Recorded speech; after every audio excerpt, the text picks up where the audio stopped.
is your news bulletin from Power 102 Digital. It is Monday, the 30th of September, 2024. Good morning, Trinidad and Tobago. This is news to 6 a.m. on News Power Digital. The Trinidad and Tobago Police Service were up to late yesterday investigating a kidnapping and 2 murders, including a pundit and a female. The TTPS is investigating the murder of a 64-year-old pundit identified as Ramesh Maharaj, who was reportedly chopped to death by 2 men in Susu Lands, Guaico in Sangre Grande. According to initial reports, Maharaj and his wife returned to their home around 5:30 p.m. and parked their vehicle and entered their home. While they were in the living room, 2 men armed with cutlasses entered via the back door and announced a holdup.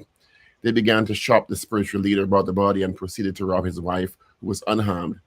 She was robbed of cash and jewelry. The men then ran out of the house and escaped into nearby bushes. Maharaj's wife called the neighbors for help. The police were informed and officers from the Sangre Grande CID and task force responded. Maharaj's body was discovered inside the house. District Medical Officer Dr. Abdel viewed the body and ordered its removal to the Sangre Grande Hospital mortuary, pending a post-mortem.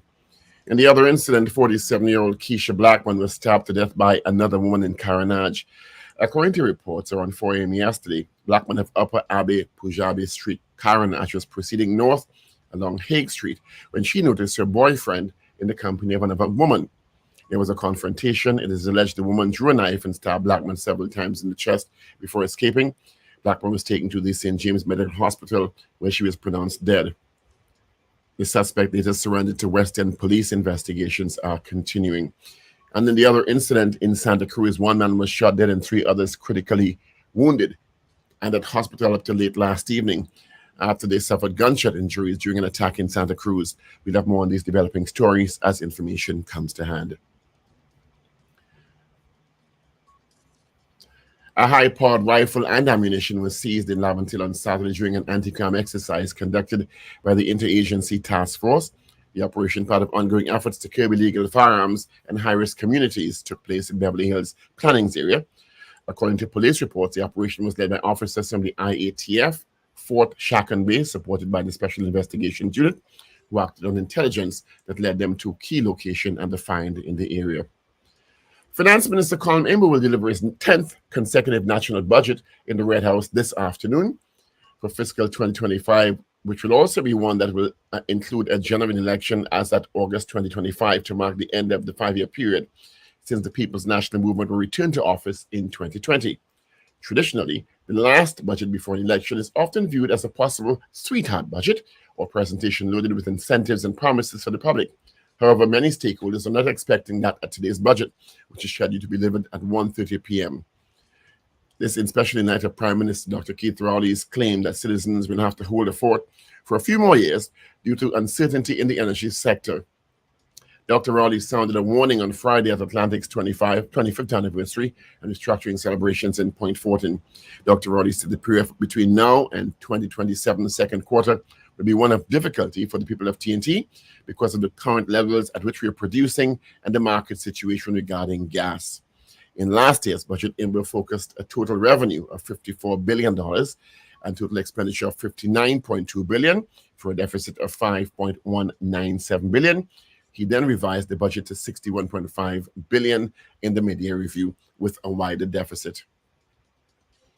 Prime Minister Dr. Keith Rowley has confirmed that while an expert professional assessment has been conducted on TSTT, no decision has yet been taken regarding the sale of the state's the majority share of the state's holding in the company. The Prime Minister stated the Communication Workers Union's claim of a plan to sell the government's 51% share in the state telecom company was nothing but a conspiracy theory. And Public Utilities Minister Marvin Gonzalez also stated the situation was just wild speculation. Minister Gonzalez added the matter is not before the Cabinet and the Ministry of Public Utilities. He said, I don't even know of any company by the name of ATN International. That's just wild speculation. Meantime, as of October 1st, tomorrow, Kent Weston will serve as CEO officially of TSTT. TSTT said Weston, who has been acting CEO since November 2023, is an accomplished executive with over 2 decades of local, regional, and international experience in telecom operations. Trinidad and Tobago's travelers top arrivals to Antigua and Barbuda in the Caribbean region. Information from the Antigua Barbuda Tourist Board. It was disclosed as the Caribbean Tourism Organization's State of the Tourism Industry Conference held in the Cayman Islands. It says 5,028 TNT arrivals had been recorded for the year so far to Antigua and Barbuda. In 2019, Antigua received 5,816 TNT visitors, and in 2022 and 2023, respectively, 3,470 and 5,817 TNT visitors to Antigua and Barbuda, respectively. A 47th finish for TNT's pro cyclist Neil Campbell in the women's road race event in the 2024 Road and Paracycling World Championships in Zurich, Switzerland on Saturday. Campbell completed the race in 4 hours and 16 minutes out of a field of 194 pro cyclists. Belgian Lotte Kopecky placed first in 4 hours and 5.26 minutes. And American Chloe Dygard was second, and Italian Elisa Longo third. Campbell finished 24th from 70 cyclists in the 29.9-kilometer race in time of 42 minutes, 45.15 seconds. Finally, in Jamaica, police have reimposed a 48-hour curfew that was enforced in sections of Kingston Western Police Division last week.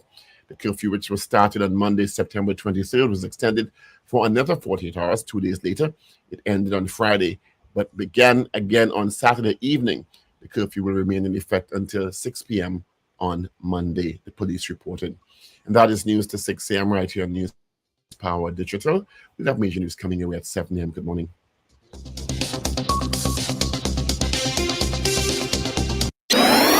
Up to date and credible. Power 102 Digital.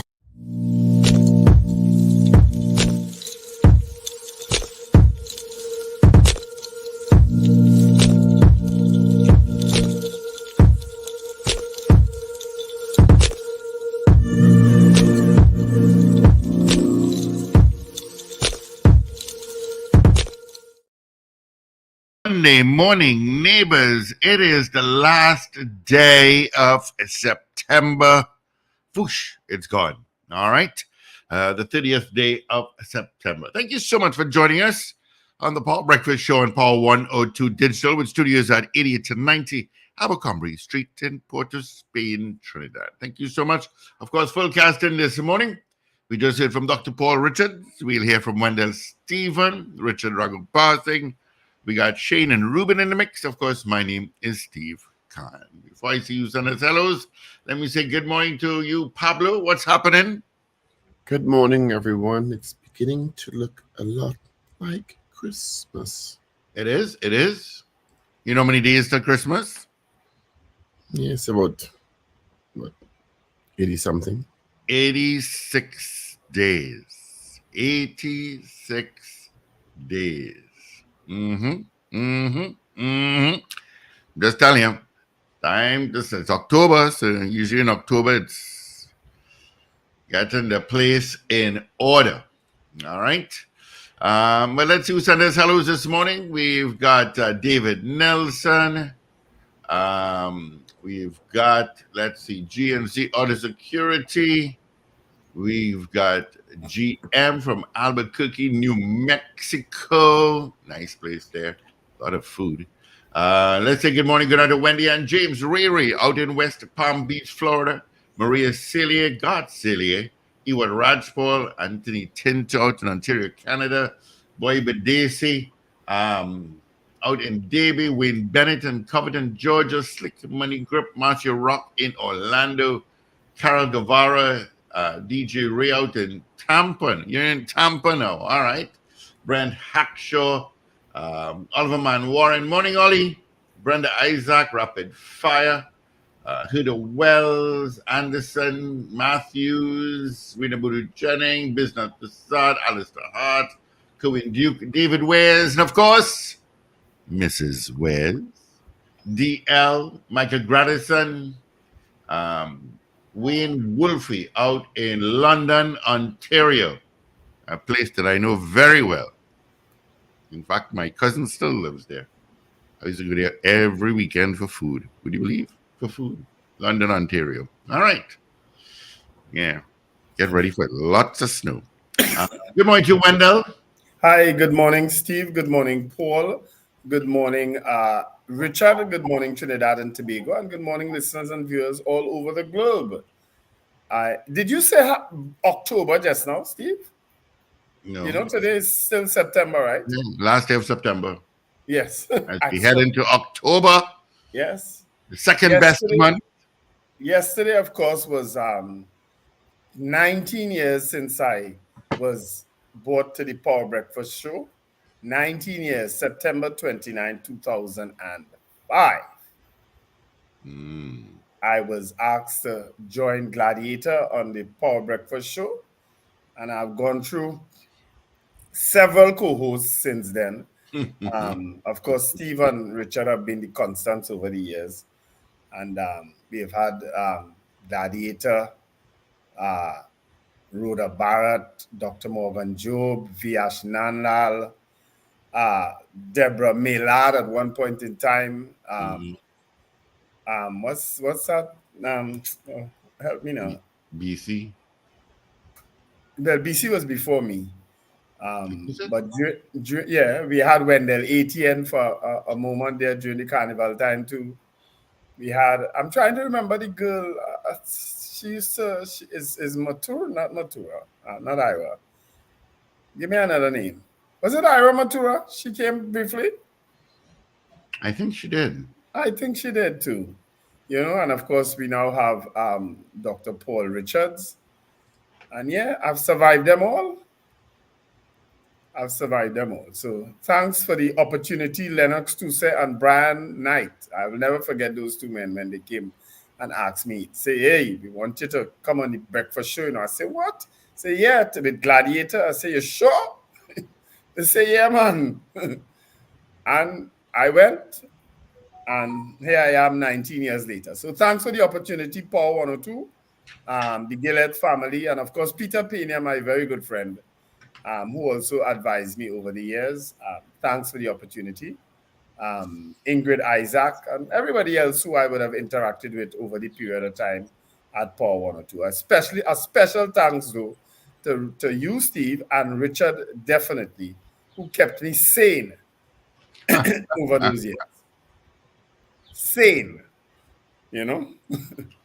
Richard would always say, boys, 9 o'clock, you know, where you take it on? Forget that, the show done, you know, let's go, Mm-hmm. Mm-hmm. you know? So thank you very much, gentlemen and ladies, for the assistance and the guidance over the years. And of course, to our listeners and the supporters of myself and the show, you know, thank you very much for keeping me sane and keeping me steady over the years. And certainly knowledgeable, because a lot of people send information to me. So I would have had to that I would have had to depend on over the years. Thank you very much. Oh, you know, one of the main people I forget, David Mohammed. David Oh, Mohammed, yes, who worked with us for quite a number of years on the Power Breakfast Show as the main host. Thank you very much, David. yeah. Right? Happy birthday to my goddaughter Jewel Mutu Strong. Her birthday is today. And my barber Roland Sanka, his birthday is also today. So happy Yeah. birthday. Today would have also been Sprang Lang's birthday. Oh yes, I saw that come But up. today I is saw also that the come up birthday on of my timeline. Samantha Rochard. So Mhm. happy birthday to you, Sam. Is it Samantha Rochard's birthday too? Yeah. All right, happy birthday, Samantha Rochard. I'll find my birthdays just now, but I know those two for sure. And for anyone else, here we go. Samantha Rochard, yes. CJ Edmond, I think he was. CJ Edmond was he Digicel? I can't remember where her name from. Michelle Weeks King, she lives abroad. She formerly lived in St. James. Kenderson Nori, Kim Mejias, Denise Chin. Morning, Miss Chin. I haven't heard from you for a long, long time. Happy birthday. And for anyone else celebrating birthdays today, have an absolutely wonderful day. You're the last day of Libra in September. Tomorrow, of course, we kick off the October Libras. It would have been Martin Joseph's birthday tomorrow. He always started October Yeah, birthday. I remember that. Yep. Um, And of so course, TKR won last evening. Too bad they didn't make the 104. Couldn't Well, stop. we dropped 2 catches there. I mean, that Guyana should have never made that 104. The substitute fieldsman, and God alone knows his name is Brian Charles. I know. He came on and TKR will now play Barbados on Tuesday. Whoever loses is out. Yep. That game starts at 6:30. Mm-hmm. All right, so keep note of that. So TKR lose, they're out. If they win, they move ahead as usual. Mm-hmm. Yeah. But Puran. Yeah. Well, he is of course Puran start off one way, whooping. And then he has such talent, that sometimes I wonder why he bats the way he bats, but say what? I agree with I can't remember his name now, the commentator. He's a number 3 batsman. I totally agree with that. He is a number 3. He's not an opener. He's a number 3 batsman. Yeah. But he had some Paul good was cricket over glued. the last few days. Yeah, Paul was glued to his TV. Paul, you watching missed cricket. some nice cricket if you didn't watch cricket You over are the finishing weekend. memory. Do you know your cricket review? Friday, of course, was I Yeah, think the biggest pretty crowd that much. we had at a cricket match down at the Brandlara Stadium. I think they added 2,400 seats. Yeah, it was sold out. At least so I was told. Yeah. I didn't go. Really want them to not get that 104, but oh well. Yeah, because it meant that we would have gone into second place and had 2 chances at the finals. Yeah. And we were really on track to get it, but those 2 drop catches, Cost the game. Guyana was able to cross the amount. Well, I'm happy for them still, nevertheless. They got a good cocktail last night. That will keep them quiet for just a wee bit. Because Yes. they didn't even acknowledge Puran's century last night, The crowd didn't really cheer him at all. And Puran played with Guyana Amazon Warriors for quite a while, Yeah, well, And they he's didn't been even in have Trinidad and to he's in acknowledge his 100. not in home too. So Say what? Anyway, good morning to the folks at EPOS, that's East Port of Spain Development Company. Good morning to Hilan Morin, first chairman, Al Karen Wright, Christian Paul, Mary Villafana Balbir-Singh, Anya, I think Anna is Maraj. Who else? Whom am I forgetting? Jason Joseph, Toya Louiso, and Ansela Kirby Scott. Good morning to you, wonderful people. I spent the entire Sunday with them yesterday. Okay. Keep up the good work. Keep up the hard work. I'm hoping that they have joined us as listeners and viewers as of today. All right. Where did Paul go? I don't know. I'll be waiting for you to finish. No, but this is something that a lot of people talk about today, especially cricket. So, keep you informed and entertained. Did I say no? All right. Paul, Go ahead, Paul. I had nothing to contribute, so I took a little exit until you finish. I didn't say that it's not important. Now we know the trick. Now we know what to do. Now we know it. You want to do it again? I could go and make an egg sandwich or something. And let me just come back out again. Egg. I don't know who the powers may be, but you see that flyover heading to Port of Spain? Just break it down. It makes no sense. Huh? The pave over so if you take the flyovers by QREP, by Aranguez, they have the metal grates. What they do here? They pave over. So it's a big hump. So everybody is coming to a complete stop again. And if you're taking that flyover right now, somebody decided to park their car on the left side of the flyover with no lights, and that is creating a little problem. I don't know what it takes to get things done properly. I don't know the city corporation that went and paved over, because an engineer won't do that. I certainly wouldn't like to think so. But it needs to be rectified instead of taking 10 years for it to be rectified. It It's creating a problem. But you know what? It goes in one ear and come on the other end, and everybody turns a blind eye. I just don't understand. Thousands of people use that flyover, but they can't fix it properly. That's my rant. I'm just tired of that. How long we been talking about that now? Months? And it can't be rectified yet? Are you waiting for somebody to get hit from behind, fly over the run off the road and fly over and go down on the Beetham? Is that what we're going to wait on? Because you're coming off a highway. I don't know. Until something drastic happens, then it will be rectified, as usual. I can't tell you last time I passed on that flyover. No, it's just ridiculous. That's ridiculous. That's my rant. So what's happening in the country? Budget is today. Budget today. Pundit gets chopped up. I couldn't believe that one. Budget today. Minister Imbo will present his 10th budget today. With a hint that gas will raise. Based on the utterances of the Prime Minister and the fact that I saw circulated, and these things are not circulated by guests, on the weekend, the amount of subsidies this country has paid since 2014, I do believe it is. I think there will be some sort of adjustment to the fuel price.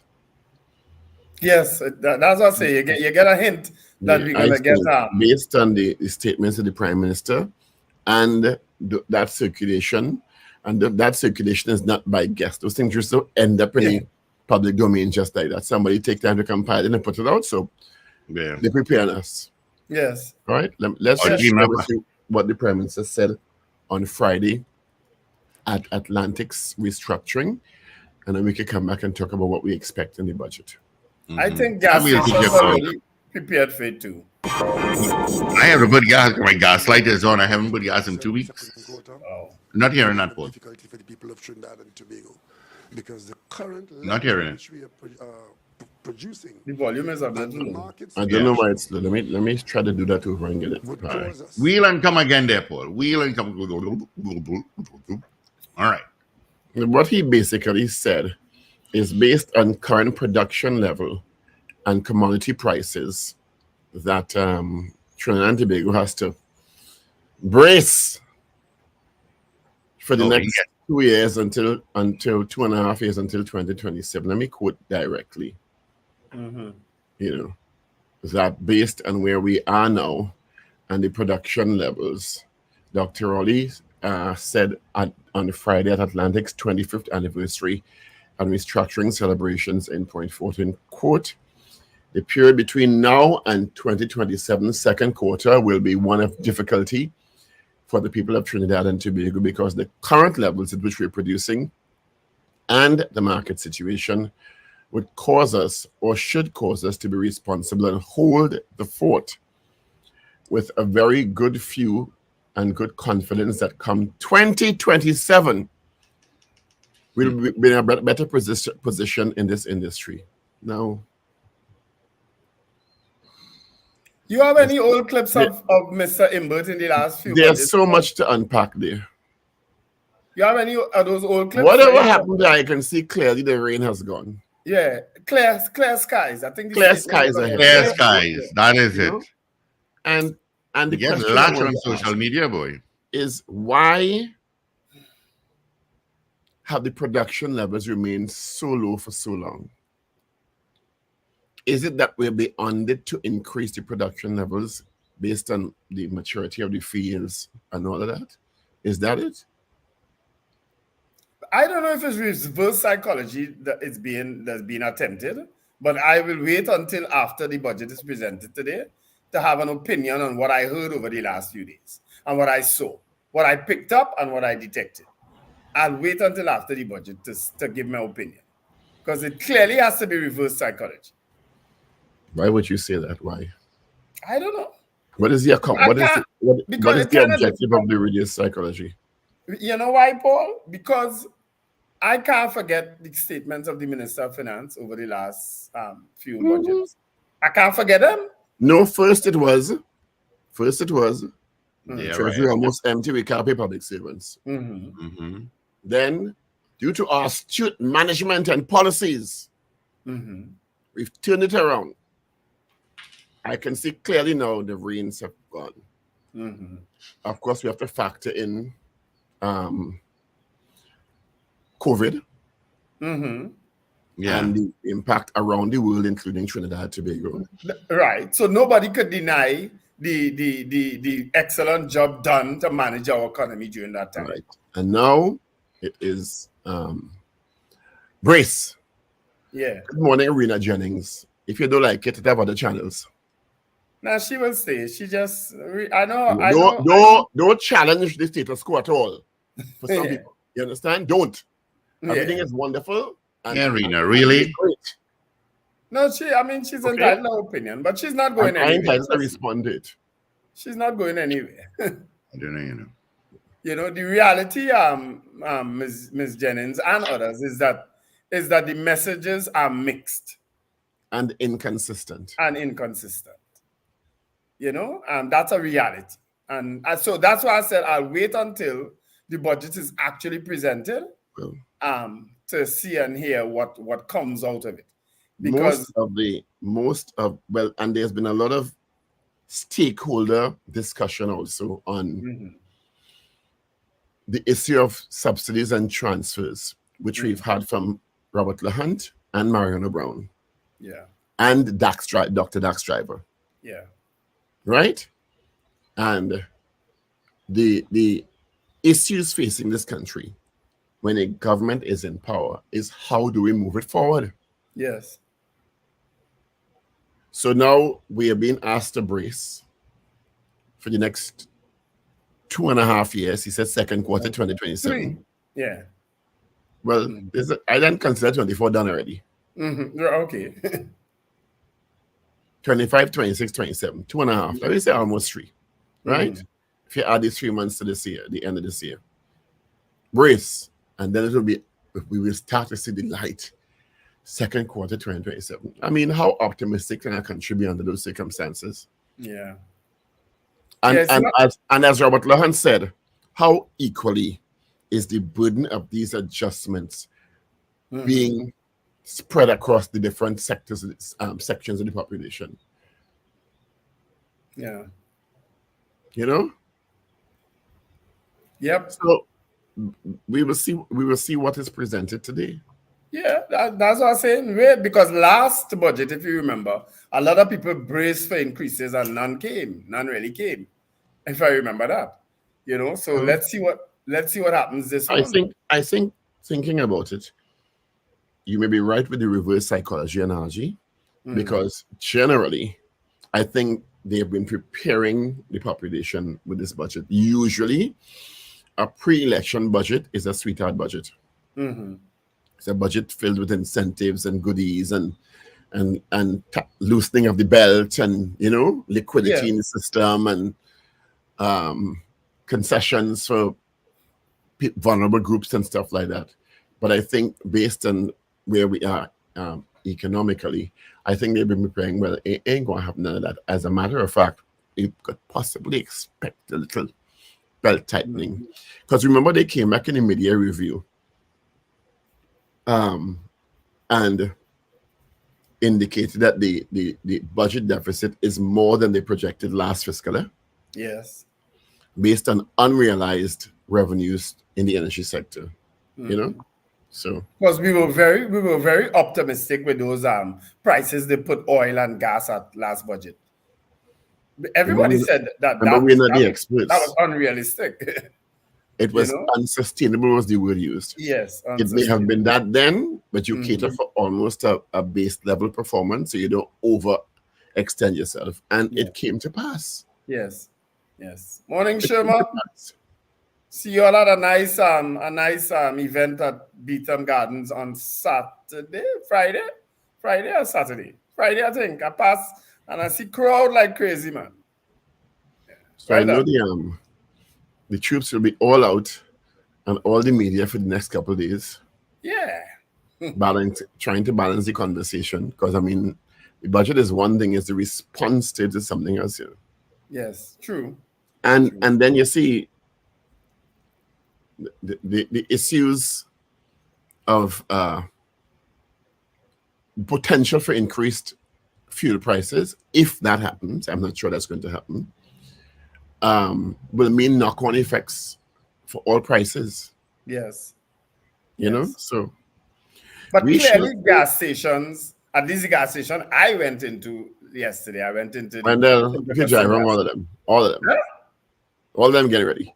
Yeah, I gather that they were, because they had locked off a couple of the pumps already. Yeah. You understand? Mhm. And people were filling into the Even filing into the gas Pacific station. got $10,000-$15,000 on the gas they save when they sell.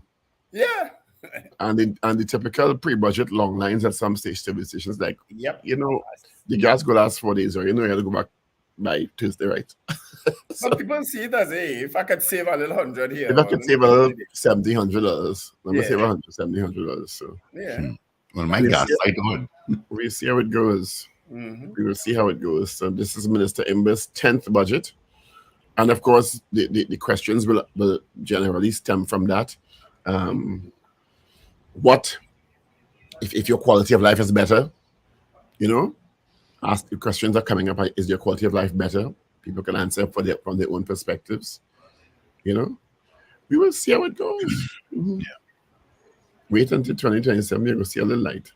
I'm interested to find out how much they collected already on the property tax. That's what I'm interested to find. Yeah, I think he's going to make an announcement on that.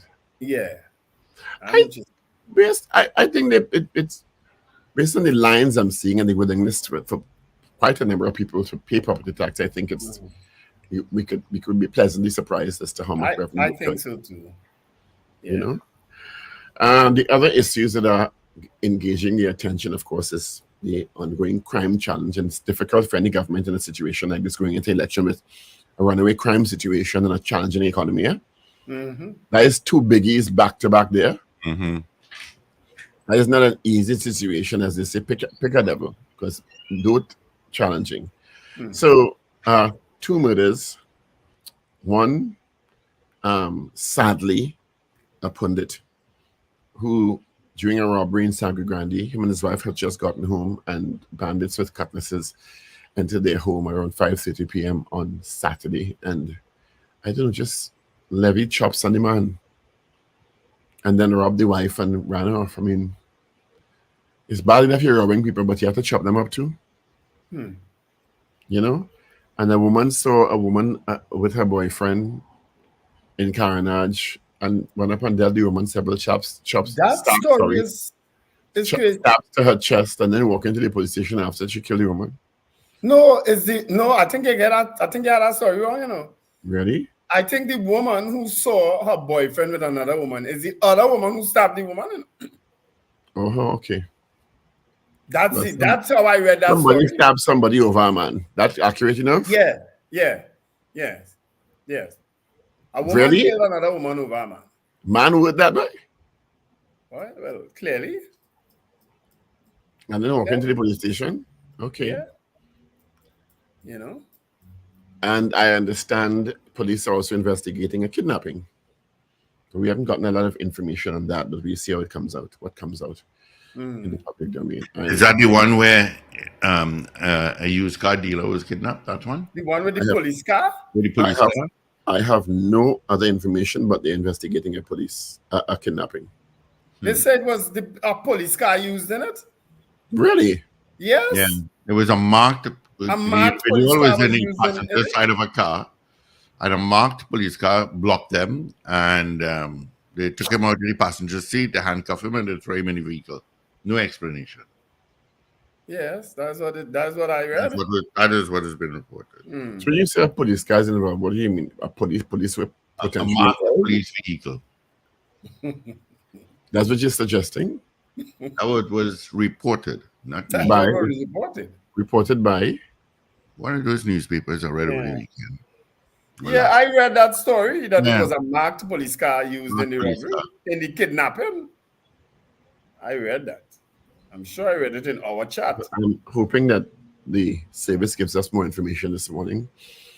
And we keep talking about the problem with the service and the lack of communication with the public when those sorts of bits of information go out, and you don't hear anything from the Don't hear police. anything at all. And then the theories go wild and lather day. Of course, I was hoping Richard would join us by now, but Arima is now connected. Arima is now connected and is now live. Members of the public can now access free public Wi-Fi throughout the major streets of Arima. Log on to connectedarima.gov.tt to gain access. And it's a collaboration of the Ministry of Housing and Urban Development, Ministry of Health, Ministry of Planning and Development, and Ministry of Digital Transformation. So they're now live in Arima.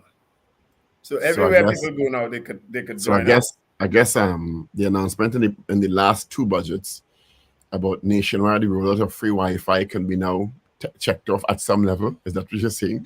A big tick. But it's just one borough though. Exactly. That was borrowed. I know that one borough and Woodford Square translates into nationwide. Well, I don't even know if Woodford Square is still live or around the Savannah is still live. Yeah, I'm not sure if Woodford Square is still live. I know if Woodford Square is still live or around the Savannah is still live. So, but they check off Arima. I think that's you and Richard advocating over the last couple of months. They finally realized. Richard more particularly. I give Richard all the credit for that. Richard all the credit for that. What is happening in Antigua and Barbuda? Trinis are flocking to Antigua and Barbuda so much. What do you mean? Must be sandals? For the year, 5,028 TNT nationals have visited Antigua and Barbuda.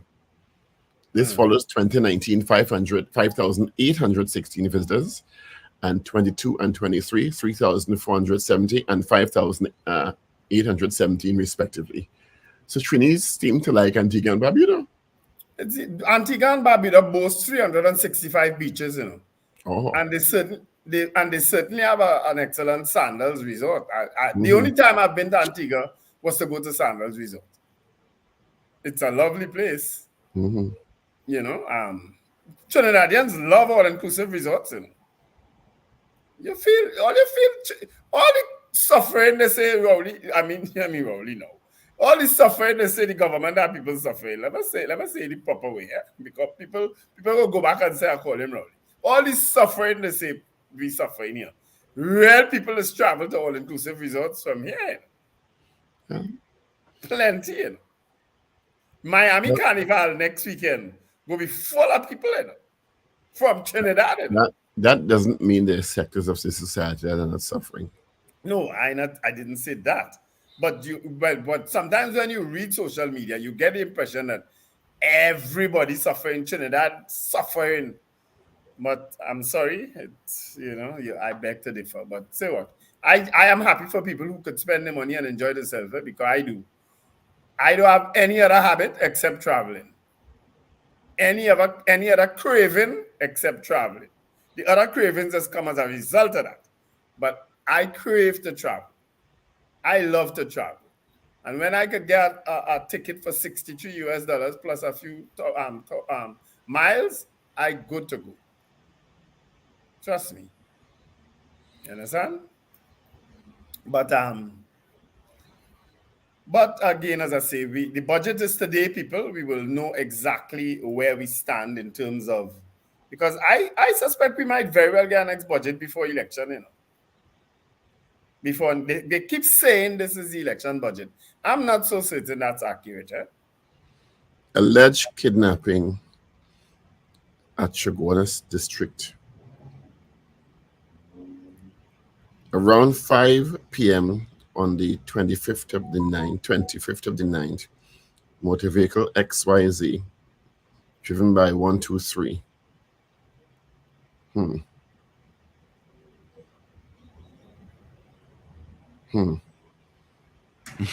Right. And we have not heard anything about it. You see, it's a marked police vehicle with the registration number pulled in front of their vehicle, and 3 masked men, 2 of whom were dressed in police tactical uniform, and one in civilian clothing exited the police vehicle and pointed his handgun toward the driver, instructing him to put his hand in the driver's side window. The 2 men dressed in police tactical uniform then went to the front passenger side and instructed the victim name called, to exit the vehicle and searched and handcuffed him behind his back and placed him in the marked police vehicle, which the said three men re-entered and drove toward the Canopia direction. Yeah. DL, you have 3 months after the after the last election. You have 3 months to call an election. So the last election was August. So I think it's November. A government can constitutionally go 3 months later than their term of office, right? Which is what was done in 2015, if you remember. The election wasn't called at the 5-year anniversary. It was called 5 years and 3 months later. It was held 5 years and 3 months later. Dr. Rowley has not done that already. He has not used any extra time on his term thus far. He's always called it at the anniversary time, held it at the anniversary time. So we'll wait and see. Which is why I guess people are saying that this is the budget before the election, because budgets are normally end of September, and the 5 years would have been up by then, But technically, constitutionally, it can go for another 3 months. The government, that is. Right? Yeah. Shall we open the phone lines, telephone? Yeah, we can do that. We have some coming in already. Good morning. Good morning. Yes, this wonderful morning. Morning. This chat. Yeah, morning, Mr. Patrick. Go ahead. Morning. Wendell was making a little speech there, and he used the correct word. Outside on the streets, hearing the whole conversation, Rowley suffering with. And the conversation out on the streets there, and the conversation about the budget now, he go and suffer with some more. Right? And I'm trying to understand the question. Rowley is the government, or the government is Rowley? He's the head of the government. Dr. Rowley, that is. Yeah, but in the end of the day, it's not a teamwork in all them different Tech, WASA, TSTT, everybody has come together to produce a budget. Well, yes. Patrick, what are you asking us? Yeah, Mr. Patrick. Land the plane, Mr. Patrick. He like to ask questions. In the end of the day, they go say, it's either Kamala suffering with or Rowley suffering with. So Kamala and Rowley have all the say in everything, or based on how the structure of the country go. Economics is the whole issue. I don't have the money to do things. You can't do nothing the way you can do now. IMF, you go to the IMF then. Look now, I watch some blogs and things. Thanks, Mr. Patrick. From England and so on. I don't know people. I don't know if people watch at what's happening internationally here before they run them out here. You know what I mean? There are some things I could openly criticize here because. Hello. I would like Trinidadians to travel and see how people operate in other countries. These grown men who burning up property tax and stuff. What is wrong with these people? How many things we are already getting free here that we are not getting free in other countries? What they want the whole country to run on freebie? When they're buying the tongues for carnival for $5,000, they doesn't be talking about the government have them suffering. Fed $2,500 a ticket. Oh my God, be grateful, be thankful, and back up the government. All who have to do their work, do it. If you could do better, do better. But everybody just want to sit down. You see them pass in front of the gap, it wouldn't get clean. Get up and do something, man. Help a granny paint a wall, Christmas coming. Good grief, I'm just fed up. It's gimme. When I could get this, when I could get that. And half the time, people that need it not getting it. All right. People making children, my taxpayers' money paying. Oh God, it's a free for all in this place. That's why so much people flocking here. If you're in Trinidad and they're not working and they're not going to school, put them on a plane. Back out. All right. Good 9 minutes grief. up. Take one more call and we go to headlines. Good morning. Good morning, gentlemen. Good morning. Good morning. I must apologize for Friday's statement by reading what was in the newspaper. I am apologizing for speaking about it. So I will refrain from making statements that is in the newspapers. It's not about good morning. It's not about making statements in newspapers. It's about repeating libelous statements. Oh, okay. Pretty much that's it. Yeah. All right. Thank you for that guidance. That I would refrain from doing. Thank you for the apology. We appreciate it.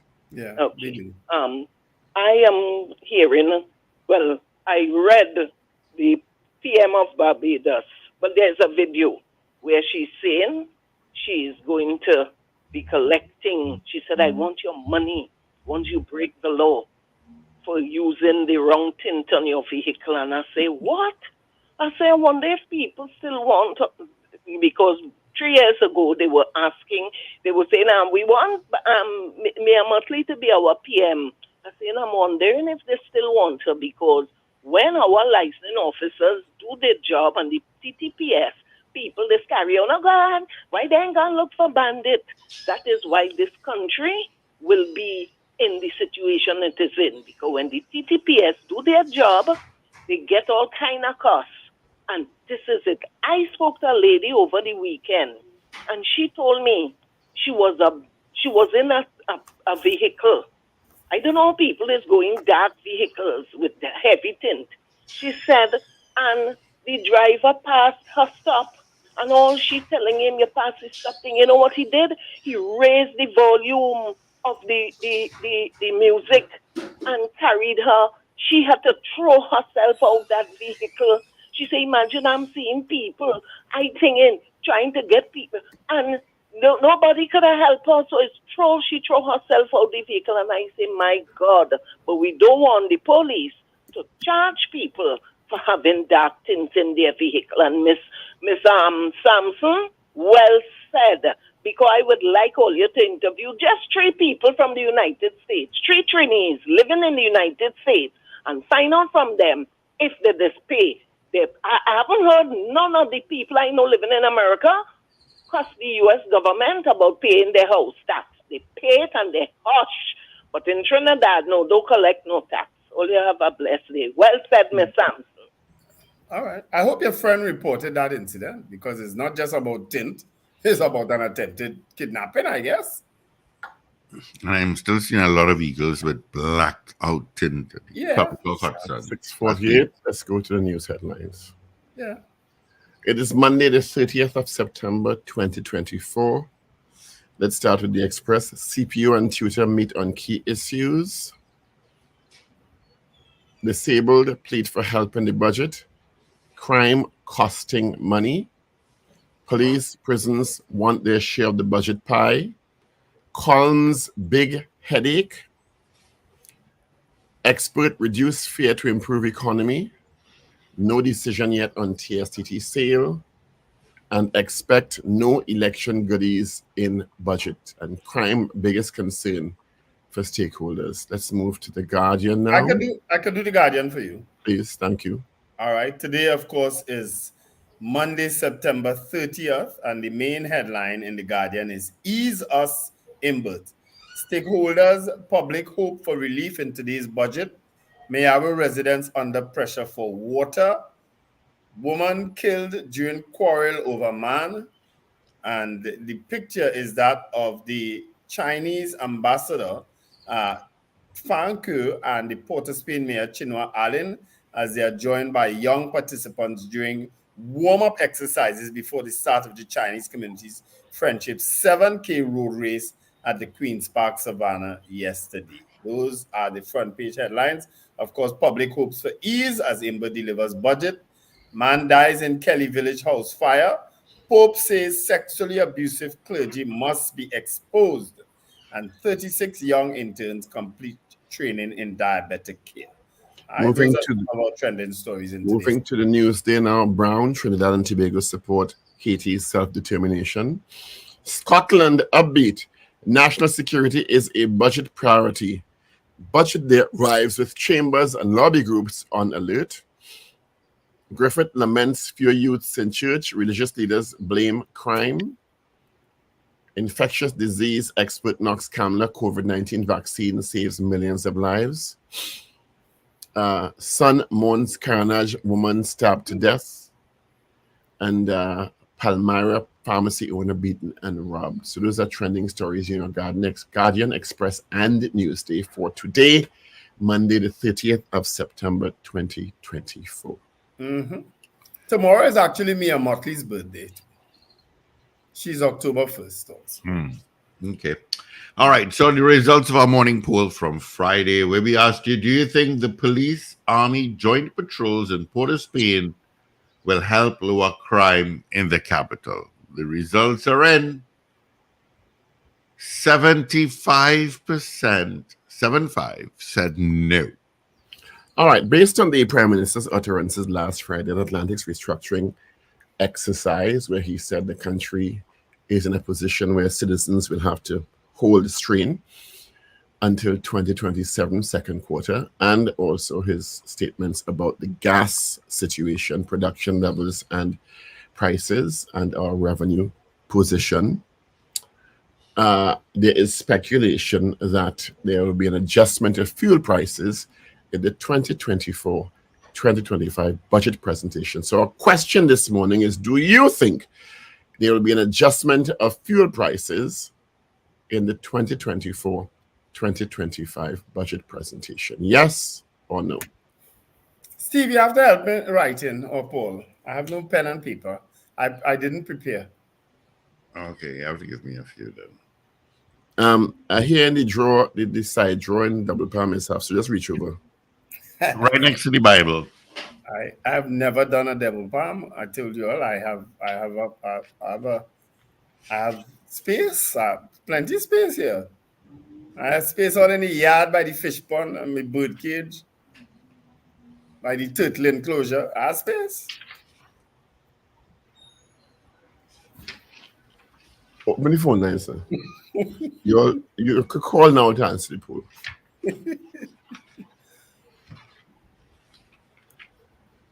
Do you think there will be an adjustment to fuel prices in the budget presentation today?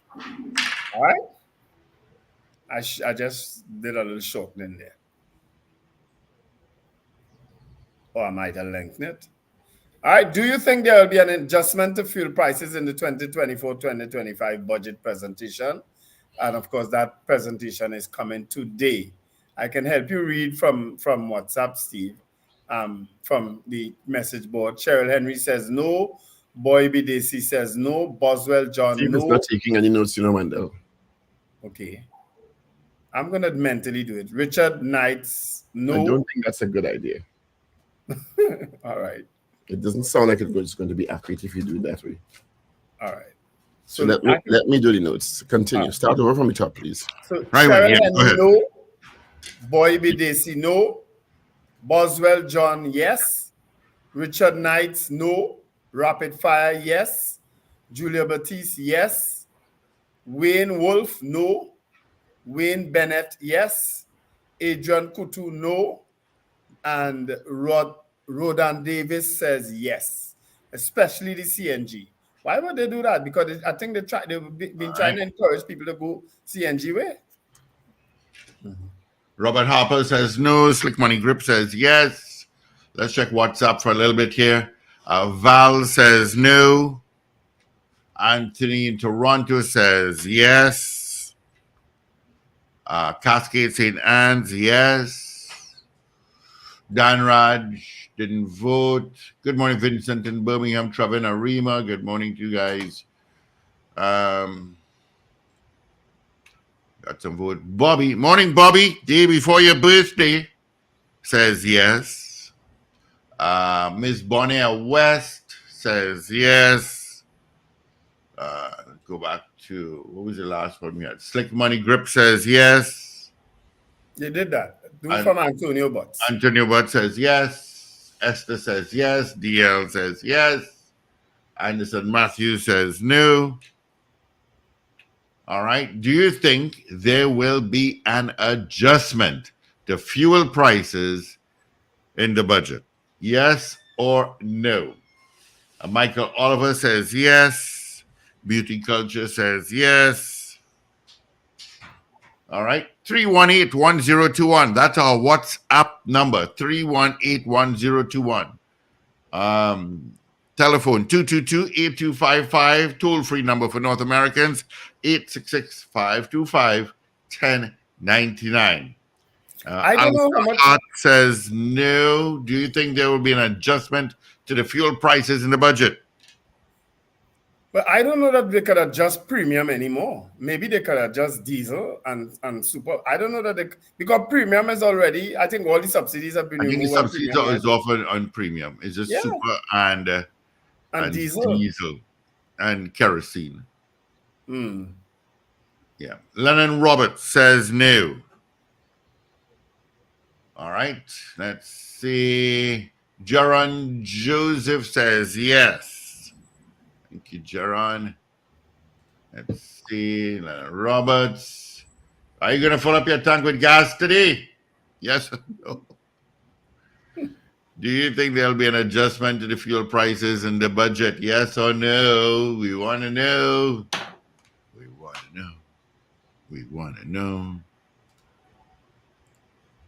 Steve, can you allow Dennise to park when she comes in at 8, please? I'll think about I'll be here, so I don't know how I'm doing that. I'll be in the studio. All you have to do is you'll have to call me. Whoever's in front will have to say raise the bar. She'll have to call me. I can do it from here, but she'll have to call me.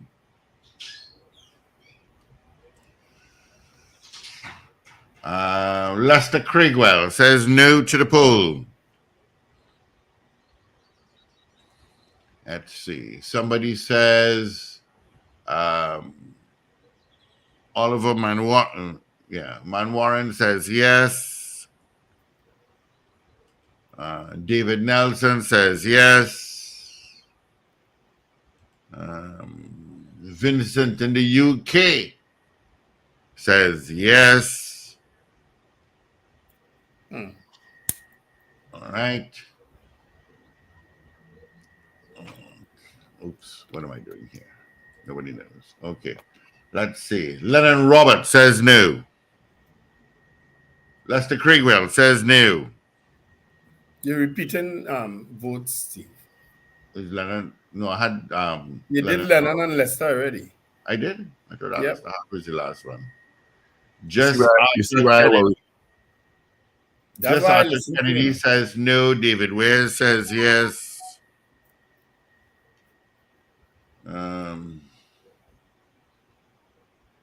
All right. And you have a minute again to vote. Do you think there'll be an adjustment to the fuel prices in the budget? Yes or no? Yep. And more than likely an adjustment upwards, yeah? Because that adjustment could mean downwards, that it's not going to happen. Yeah. Right. So those votes in. Basically being warned. There was an article yesterday that showed the last 10 years of fuel subsidies totaling some $20 billion. So that's, if that is not a hint, I don't know what is.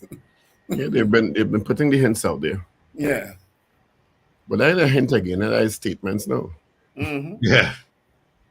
Because it's not subtle at all. The messaging in the last week also has been quite clear. Yes. From the highest, from the Prime Minister to the Minister of Finance, all the way through. So up north. Last budget, there was no increase, not so? No, there was no change. But there was none. There was no change last budget. Yeah, there was no change. So we'll see. Maybe as I detecting a bit of reverse psychology, but time will tell. You know? Get them angry and bothered and then do nothing and have them, hey, all here. Great is the. All right, gentlemen, let's get into our 7 o'clock major news. Evie is in. This is your news bulletin from Power 102 Digital. The Trinidad and Tobago Police Service investigates a kidnapping and 2 murders. Finance Minister Colm Imbert will today deliver his 10th consecutive national budget presentation at the Red House in Port of Spain. Police, prisons, fire associations hope for consideration to be given to its officers' needs ahead of today's budget. Meanwhile, the Trinidad and Tobago Chamber of Industry and Commerce Tobago Division appeals to government to address Tobago's financial challenges. And in Jamaica, police have reimposed a 48-hour curfew that was enforced in sections of the Kingston Western Police Division last week. Details in a moment. This is News to 7 o'clock on Power 102 Digital. I'm Avril Sintel-Bab. Good morning. The Trinidad and Tobago Police Service were up to yesterday investigating a kidnapping and 2 murders. The TTPS is investigating the murder of a 64-year-old pundit identified as Ramesh Maharaj, who was reportedly chopped to death by 2 men in Susulan's Guayco Sangre Grande. According to initial reports, Maharaj and his wife returned to their home around 5:30 p.m., parked their vehicle and entered their home. While they were in the living room, 2 armed men with cutlasses entered via the back door and announced a holdup. They began to chop the spiritual leader about his body and proceeded to rob his wife, who was unharmed, of cash and jewelry. The men then ran out of the house and escaped in nearby bushes. Maharaj's wife then sought help from the neighbors. The police were notified and officers from the Sangre Grande CID and task force responded. However, Maharaj was already dead when officers entered the house. District Medical Officer Dr. Abel viewed the body and ordered its removal to the Sangre Grande mortuary pending a post-mortem. In the other incident, 47-year-old Keisha Blackman was stabbed to death by another woman in Karanaj. According to police reports, around 4 a.m. yesterday, Blackman of Upper Abe Pujaj Street in Karanaj was proceeding north along Hague Street when she noticed her boyfriend with another woman. There was a confrontation, and it is alleged that the woman drew a knife and stabbed Blackman several times in her chest area before escaping. Blackman was taken to the St. James Medical Hospital, where she was pronounced dead. The suspect later surrendered at the West End Police Station. Investigations are continuing. And in the final incident, 1 man was shot dead and 3 others were in critical condition at hospital last evening after suffering gunshot injuries during an attack in Santa Cruz.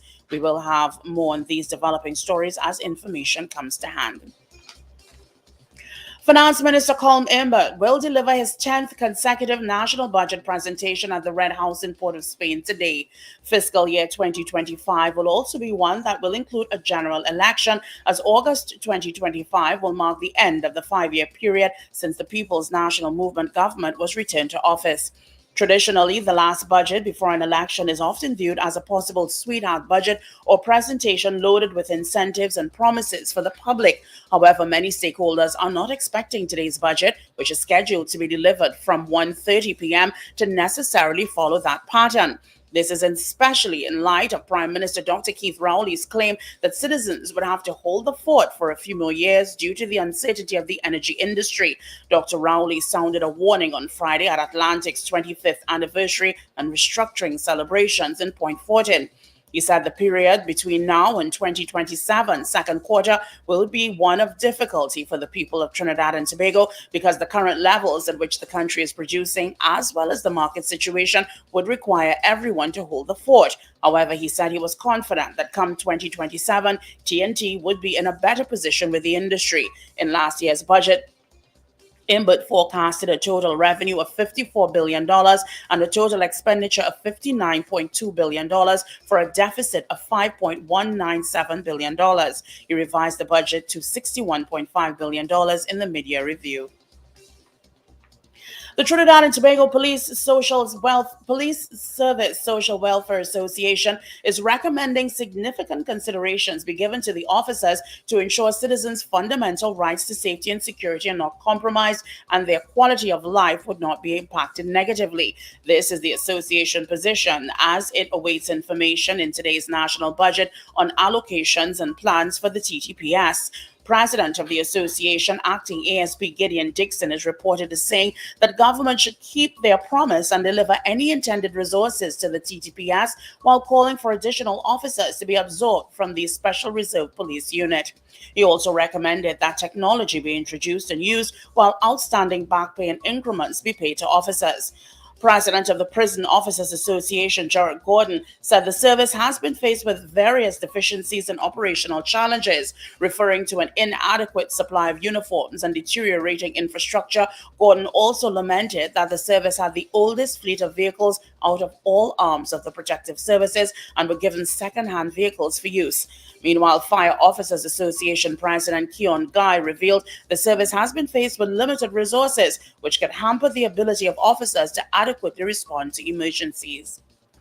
The Trinidad and Tobago Chamber of Industry and Commerce Tobago Division is appealing to the government to address Tobago's financial challenges, including unpaid debts. It is also hoping for improved access to foreign exchange for small businesses in today's budget. President of the association, Curtis Williams, is reported as saying that the Tobago House of Assembly has been advocating for increased funding to address some of the unique challenges facing Tobago, with some outstanding bills that they have inherited a couple $1 million well. These providers have been contending for their funds, the chamber said. So with the increase in funding, it would definitely address some of those needs or desires that the THA has and really take care of some of those outstanding bills. You are listening to news on Power 102 Digital to 7 o'clock.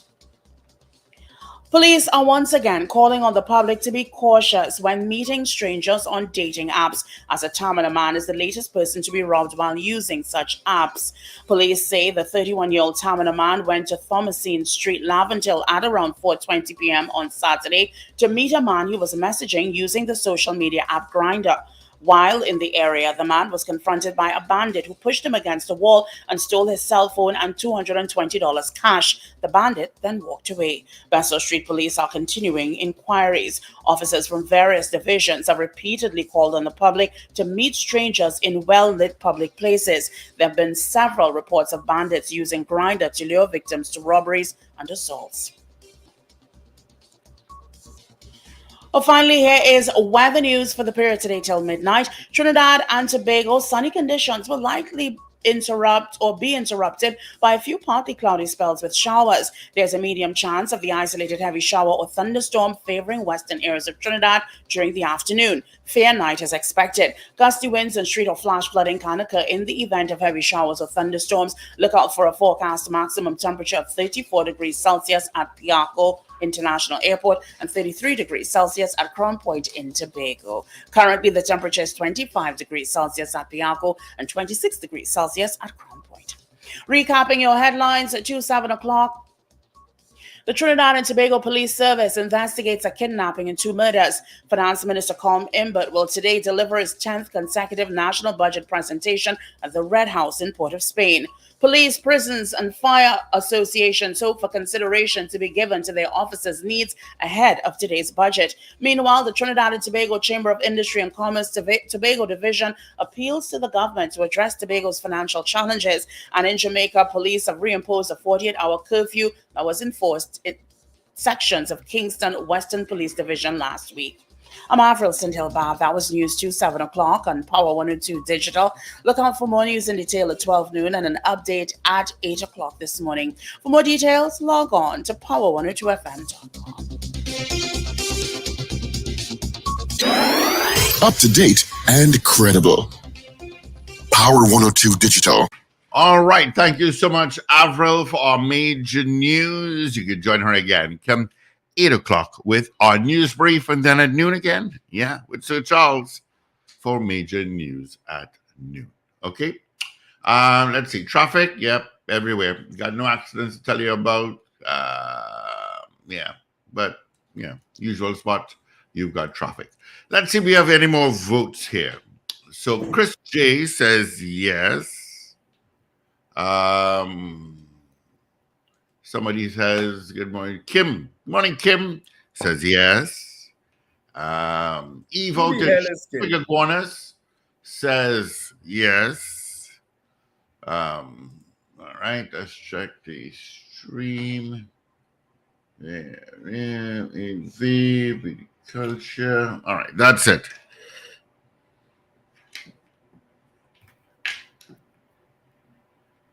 Right. Okay. All right. So I got the results. So a poll. Do you think there will be an adjustment to fuel prices in the budget? Yes or no? All right.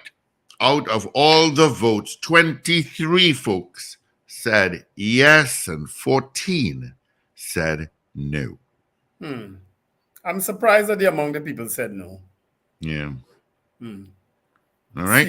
Knowing fully well that they basically hinted that is what's going to happen. But you never know. We'll see. I think people are just being optimistic. Huh? People are being optimistic. I guess so. Yeah. Yeah. All right. 11 minutes after the hour is 7 o'clock. And let's introduce our guest. Our guest is Mr. Alvin Morton of the Trinidad and Tobago Coalition of Services Industries. Am I correct, Mr. Morton? Good morning. Good morning. Good morning. Yes, you are. Yeah, thank you for joining us this morning. As we start our budget discussions, pre and post, tomorrow we will have Brian Manning, if I'm not mistaken, Steve. Yep, Brian Manning. Yeah. So, Mr. Morton, start by telling us what the coalition is about, so we could have some context to those who may not know, please. Thank you very much, Paul, and good morning to the listeners of this broadcast. The Trinidad and Tobago Coalition of Services Industries is an umbrella organization representing many associations, many industries, particularly and specifically that deliver services, be it facilities management, which is the organization that I'm a part of, credit union services, and that's just to name a few. We seek to be the voice of the services sector and to advocate on their behalf for various issues that are germane, that are important, that are key to these associations and the survival of their respective members. Why is this an important discussion in the context of the budget? So we had the opportunity to look at the economic significance of the services sector. It is a vital component of Trinidad and Tobago's economy, contributing significantly to GDP and employment. In 2022, for instance, the sector accounted for 59.1% of GDP, with notable contributions from trade and repairs, 23%, for instance, financial and insurance activities, 6.4%, and public administration. This discussion is important within the context of the budget because the sector employs approximately 80% of the workforce. And I think that statistic by itself showcases the importance of the sector as a major job creator. Would you say that you've been part of budget consultations before, and give us an idea of how? The sector certainly has, TTCSI, I believe, certainly has, through either being part of discussions with the Ministry of Public Administration or through our line ministry, that's the Ministry of Trade, Industry and Commerce. And we would have had the opportunity through these discussions, through these collaborative efforts, to articulate and point out these very statistics that I have just shared. And these are just some of the statistics. There are others. If we look at recent performance and trends, trade and services as a percentage of GDP, for instance, has fluctuated. It peaked at about 17% in 2017, recovered to just under 14% in 2022 after the COVID activity. Services exports reached almost 900 million in 2022, rebounding from a low of 436 million in 2020. The sector is not without its challenges like many other sectors. There's a persistent trade deficit in services, about 2.3 billion in 2022, and so on. So we have had the opportunity to have these discussions, and I think what we would certainly love to see in this particular iteration of the budget exercise is some clear indication of how this budget will seek to leverage these statistics in the direction and to the benefit, not just of TTCSI, but of course for the wider population as well. Mr. Morton, you mentioned just now that you report your line ministry. Am I to assume then that you are some sort of quasi-state agency? We do benefit from government subventions. So I suppose the short answer to your question is yes. But we also have the opportunity to share our views, and we continue to work towards more and additional self-sufficiency so that we are less dependent, as it were, on these subventions. We're going to be adding your colleague Khadija Me to the conversation. I know you have to leave at 7:30 to talk about more of the statistical information coming out of the TTCSI. Mr. Morton, can you give us a sense of, because you identified that 80%, well, is it 79-point-something%, almost 80% of the workforce falls under the services sector in Trinidad and Tobago. But there's been a lot of conversation about how productive the services sector is in terms of productivity, one. And also in the context of ease of doing business and making Trinidad and Tobago the type of environment that can attract investment. What sort of research has the coalition done in terms of that, one, productivity, and two, competitiveness of the sector and if different parts of the services sector are more productive than others? I know, for example, the financial services sector is quite a productive sector, but it's a varied and diverse umbrella. Okay, so thank you for that question. We certainly recognize the importance of human capital. And so the TTCSI for many years continues to run a number of courses, a number of interventions in an attempt to build up the capacity of the respective associations. We are collaborative in that sense. We take on board the views of the respective associations and either seek through internal means, facilitators, or externally, as the means and the space allow, to bring in those parties who can assist in building up the capacity and capability of the respective associations, which would then lead in turn to the development and to the raising of the productivity. The challenge, of course, with the research is getting the data. Many of us are confined or constrained, for lack of a better term, to CSO's information. And where that is not possible or always available or current, we then have to conduct our own surveys. We do. One of the programs that I was a part of, for instance, would have been the Services Go Global exercise, as well as the Gateway to Trade program.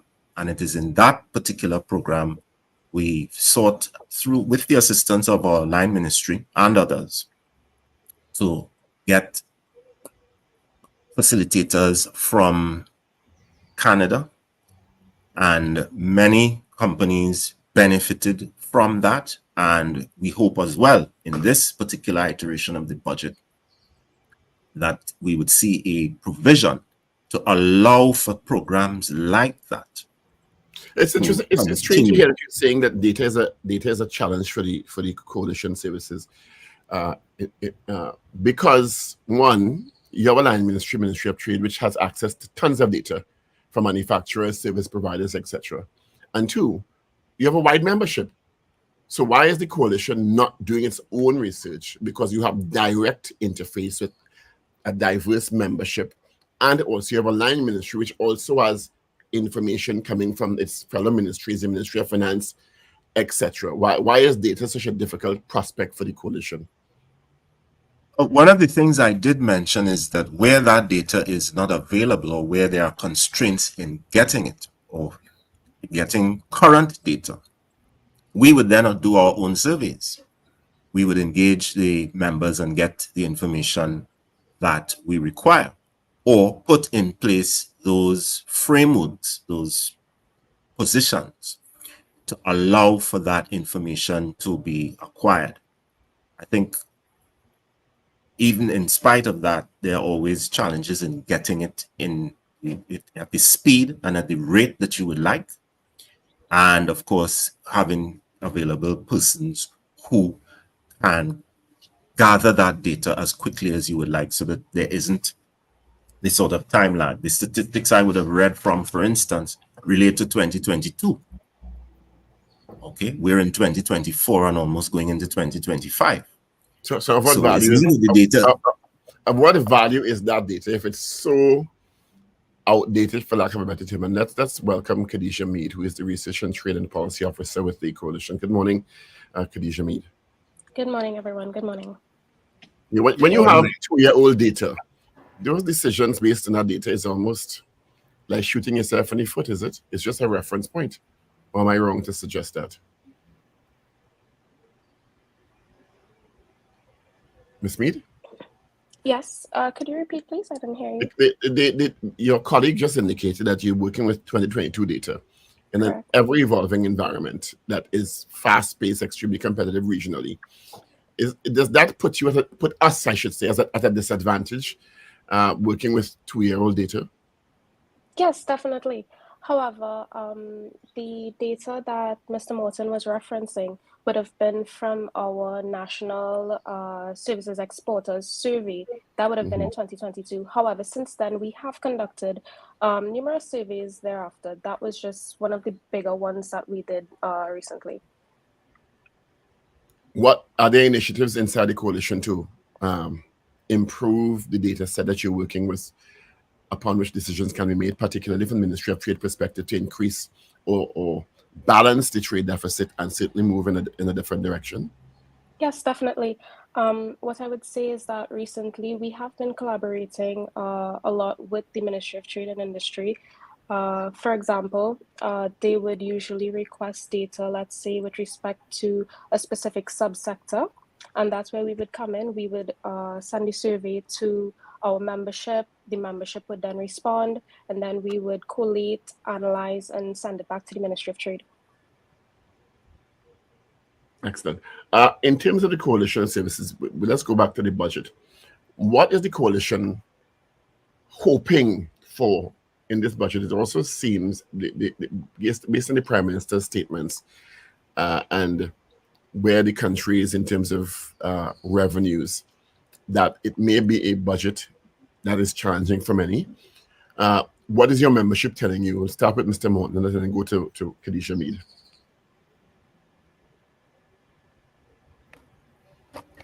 Okay. So in terms of budget recommendations, we would certainly like to see more investment in programs and initiatives to develop human capital skills, including training, education, and entrepreneurship support. Any allocations that are available for funding of digital transformation and efficiency initiatives across the services sector.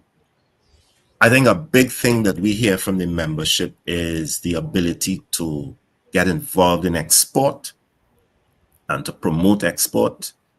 Certainly things like international networking, that's a big thing as well, and that we hear a lot about from our membership. And leveraging of government incentives. I think we can all acknowledge that they are considerable and very necessary, relevant, and important incentives for manufacturing. And we can only imagine if a fraction or a modicum of some of those incentives were made available to the services sector, we would definitely see not just the levels of employment of the services sector as quoted previously, 80%, but now we would begin to see substantive contributions to GDP and quite possibly an alleviation of some of the difficulty as alluded to in the recent statements by the Honorable Prime Minister. You care to share an example of any of those incentives that you spoke about just now, Mr. Morton, that are available and are currently not being accessed? Well, certainly there may be tax incentives, there may be incentives related to, I think the taxes is probably the one that comes to mind immediately. And I'm not suggesting that they are not being utilized. I think the quantum that may be available to the manufacturing sector may not be similarly available to services. And we certainly understand why that might be the case and what might be the reason. Well, services is not as tangible as a container of goods that is going to a country for export. All right. It is something that is intangible, but it nevertheless involves and requires a lot of human intervention and human effort. And so there may be need for additional discussions as to how to craft incentives that impact the services sector in the same way that incentives applied and given and extended to the manufacturing sector would have the effect that it does. Would you be able to give us, either of you, I think, the kind of challenges that the manufacturing sector in particular is encountering in the last couple of years in the context of the what you're asking for in the budget, those incentives? What are the kind of challenges that they're encountering? Start with Khadija Mead and then Mr. Morton can chime in.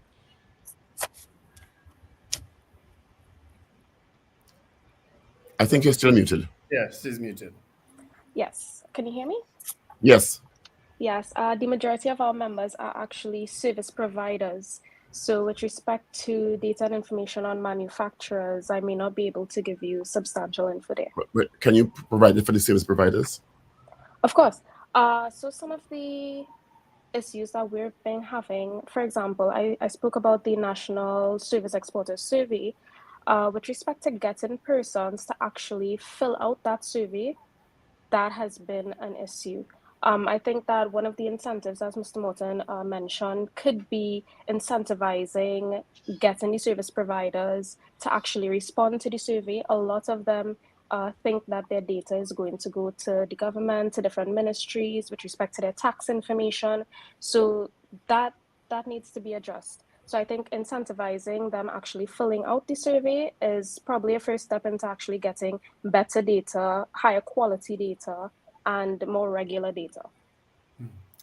And I want to add to that question with Paul. Is it that have you all been affected in any way unduly by the issue of VAT returns and refunds?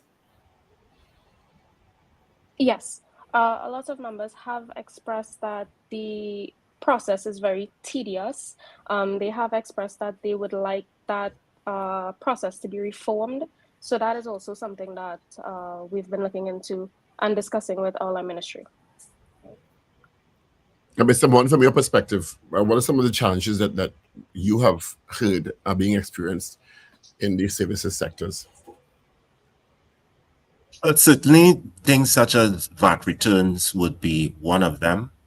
And of course, that would be for those entities that are limited liability companies. I think tax refunds for sole proprietors would be another one, right? There's an extended delay there. I think the ease of also doing or accomplishing some of these tasks is another challenge.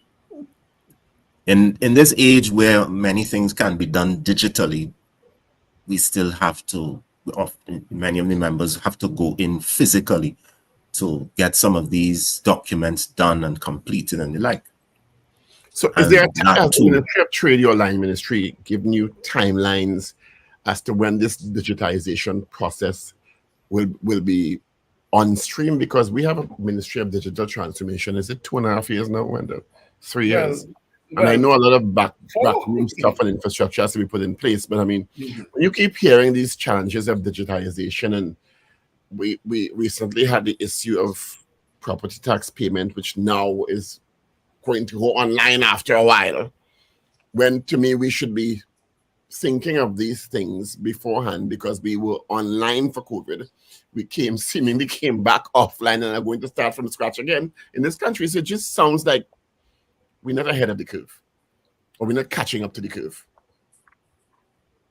yes, and in some instances, we are not always, or don't always have the level of clarity as to why some of these changes or situations occur. To speak specifically to your question in terms of timelines given, I'm certainly not in possession of that information. Right? Perhaps our CEO may be able to comment on that, or even our president, President Diane Joseph.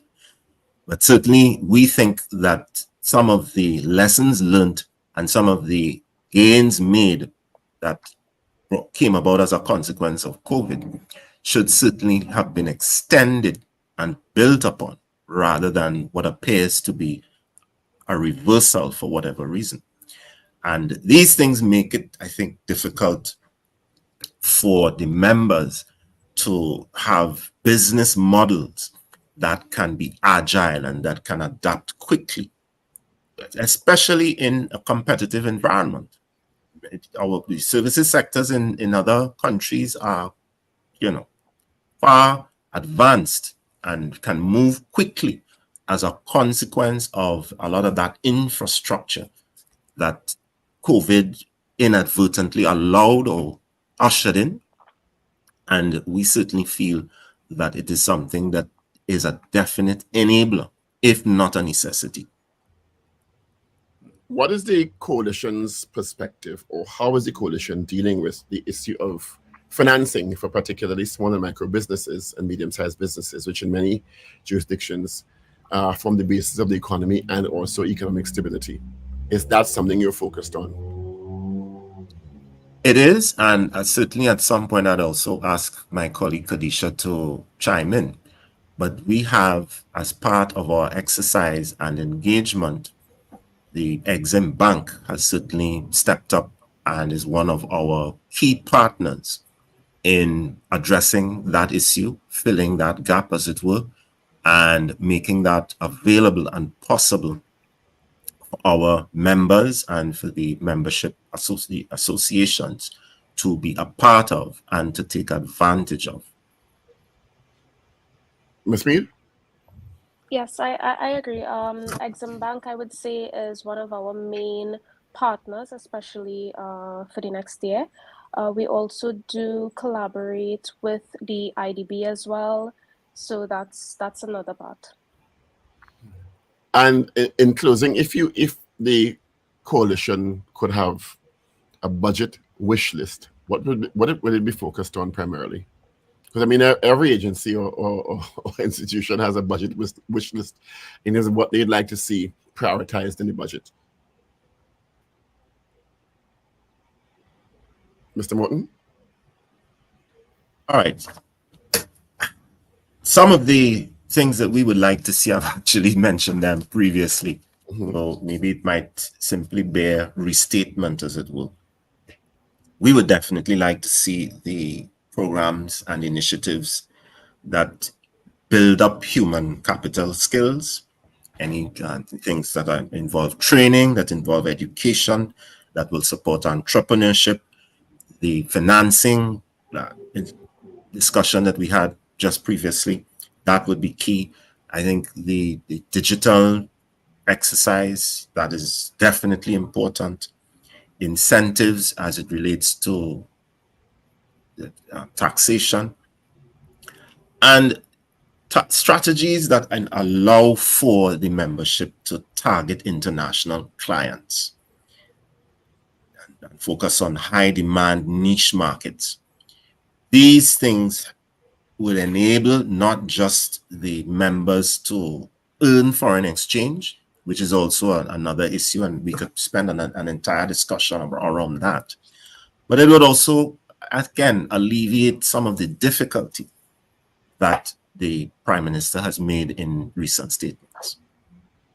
And Ms. Mead, in closing, from your perspective? Definitely the incentives where it comes with respect to the surveys.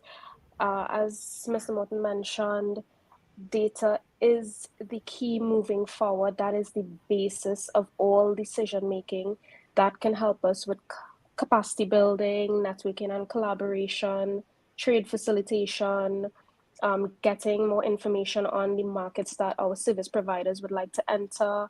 So any sort of incentives with respect to those things, I would say that's key for our membership.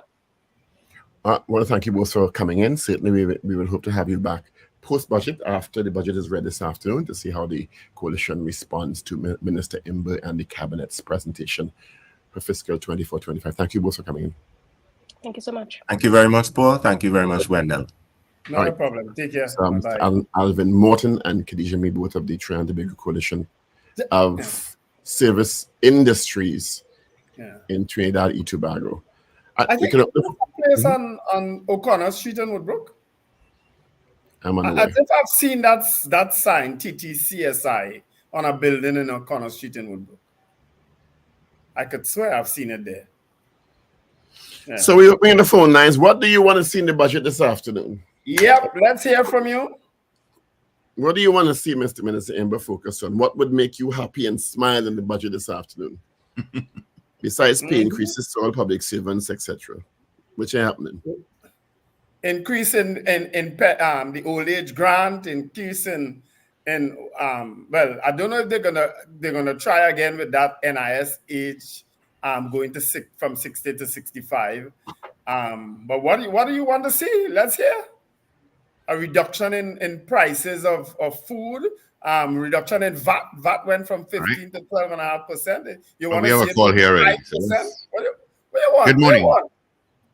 Good morning. Good morning, Orlando calling. Good morning. What I would like to see, good morning, my friend. What I would definitely, forgive me, there's some background noise. What I would definitely like to see in the budget today is how is the government responding to artificial intelligence? How are we using this new way in order to generate income, revenue for Trinidad and Tobago? Can I be facetious? I'm sorry? Can I be facetious?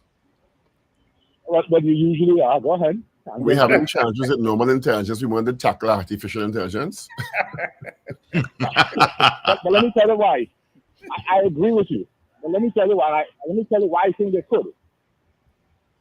I have a sister company. Okay, I run out in New York, and we are hiring technicians, engineers from around the world to develop new apps. Okay, these guys and gals have no formal education. They are just wizards. I have been to Trinidad, and I've been to Trinidad in a few weeks. We have brilliant people. I am saying to the government, set up incentives. We don't need digitization. That is fine. Digitization is 15 years too late, if you ask me. But that's great. But now we have a revenue stream. It is projected, I'm sure you guys see in the news, that AI within the next year or two will create millions of jobs. Millions. This is not thousands. Why isn't the government, why isn't private, like the folks who were just on the line, I heard them mention, they spoke about digitization, but again, they're speaking about the same old things over and over. We have an opportunity, my friends. I am telling you, the monies I make from my AI investments, my company, is more than I make in my medical practice. I'm saying that it is phenomenal and it is not difficult. Okay, it is not difficult. I absolutely agree with you, sir, because AI is going to eliminate thousands of jobs, but also create thousands of jobs. Exactly. So why aren't we riding that wave now? Because we like to be behind the curve and catch up after. We love to play catch up in this country. Unfortunately, when we play catch up, it will be too late. Yeah. India and China and these places are taking advantage. South Korea are taking advantage. I'm saying to you, this is not like the oil boom, where, okay, we continually get oil and we have a reserve. This is something that the whole world can participate in. Okay? You know, I've been to Dubai. Dubai is changing now. I think I said earlier. They have a minister of artificial intelligence. A country as successful.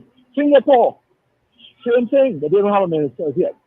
Why aren't we focusing on this is going to create new jobs? Let us align our universities. Let us align our high schools. Listen, Google is hiring people straight out of high school. Elon Musk just hired a kid, 13 years, paying him over $300,000 a year. But the guy is a wizard. 13 years old, my brothers. So I'm saying to you, we're going to miss this. We're going to miss this opportunity. And all you need is a laptop and an internet, and we have that in Trinidad. Yeah. And I hope that the minister this afternoon speaks in that, or just don't go down the same old road. Oh, we're going to do this in oil, we're going to do this in natural gas. No. Wake up and smell the roses. Otherwise, we're losing brothers. Take care. I go offline. All right. Thanks, buddy. Have a great one. Good morning. Good morning. Hey, morning. Yeah, morning, Dean. Go ahead.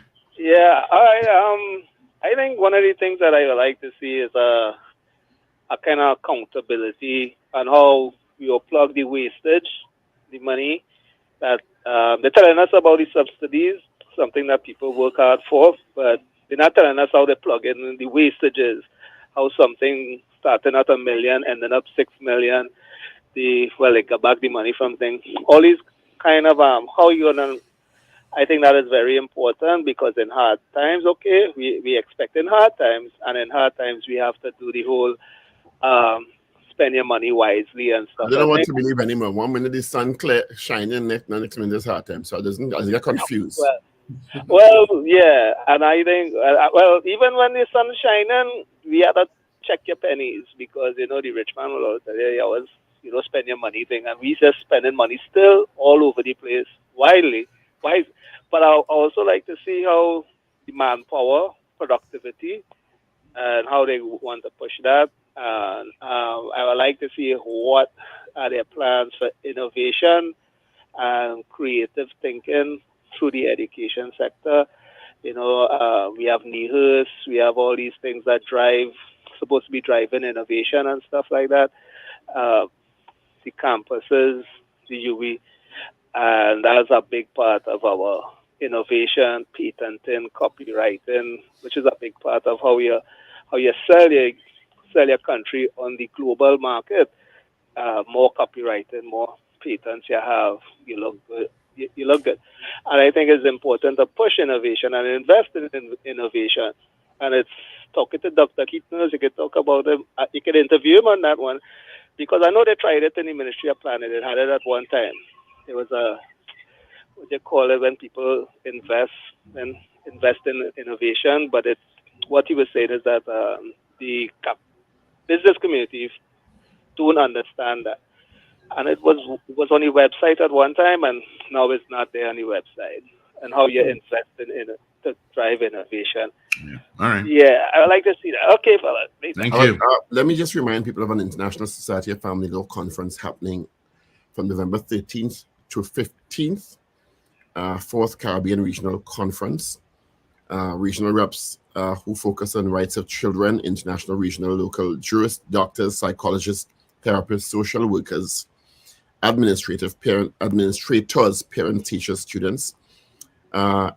Among the discussions will be discussions of child abuse, neglect, trauma, permanency, children's welfare, child migrants, refugees, children with disabilities, and a host of other topics will be discussed. If you would like to register to this important conference, you can go to the conference website, www.car, my eye is getting worse, CRARGO,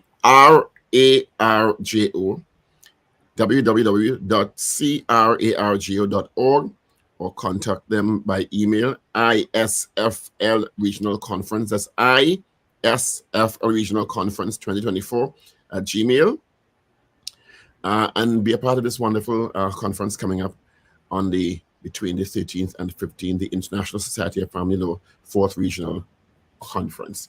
You know, I looked on, I saw a comment from the head of the Police Social and Welfare Association. Is it Acting Inspector Dixon? He's inspector? I don't think he's acting. Inspector Dixon. Inspector Dixon. I was quite bemused. You are? By Mr. Dixon? He was calling on a continued increased focus on police and technology and investment in technology in the fight against crime. Body cams. Good morning, gentlemen. Morning. Sorry, Ms. Sampson. I couldn't help but see a threat, though, from opposition member Dr. Munilal against the police. He said the PNM want to use the police, and when they get back in power, they're going to come and deal with them. All who get used by the thing. I said, what a reckless statement to me, threatening the police, you know? Oh.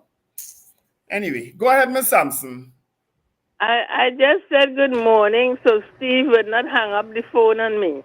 But I was enjoying your conversation. Anyhow, Dr. Paul, I would like to know how to pass 3 laws. One of them is the police officers that drive the vehicles and get in accidents for them to fix it out of their pocket. Not going to happen. Next one. Insurance. If you're insuring a house, the house starts with the foundation. How the heck you could be insuring a house, and when you go for a claim, they tell you they don't show the foundation. So the house standing up in mid-air. And number 3. I am going through this right now. Then they tell you your foundation not insured? Foundation not insured. This is the second claim. I am on a hill. Second claim, Wendell. And they don't insure foundation. I already pay about $1,000 in insurance. If even you don't insure foundation, give me back $100,000. All right. I must ask my insurance agent. A lot of them listening. I must ask them about that.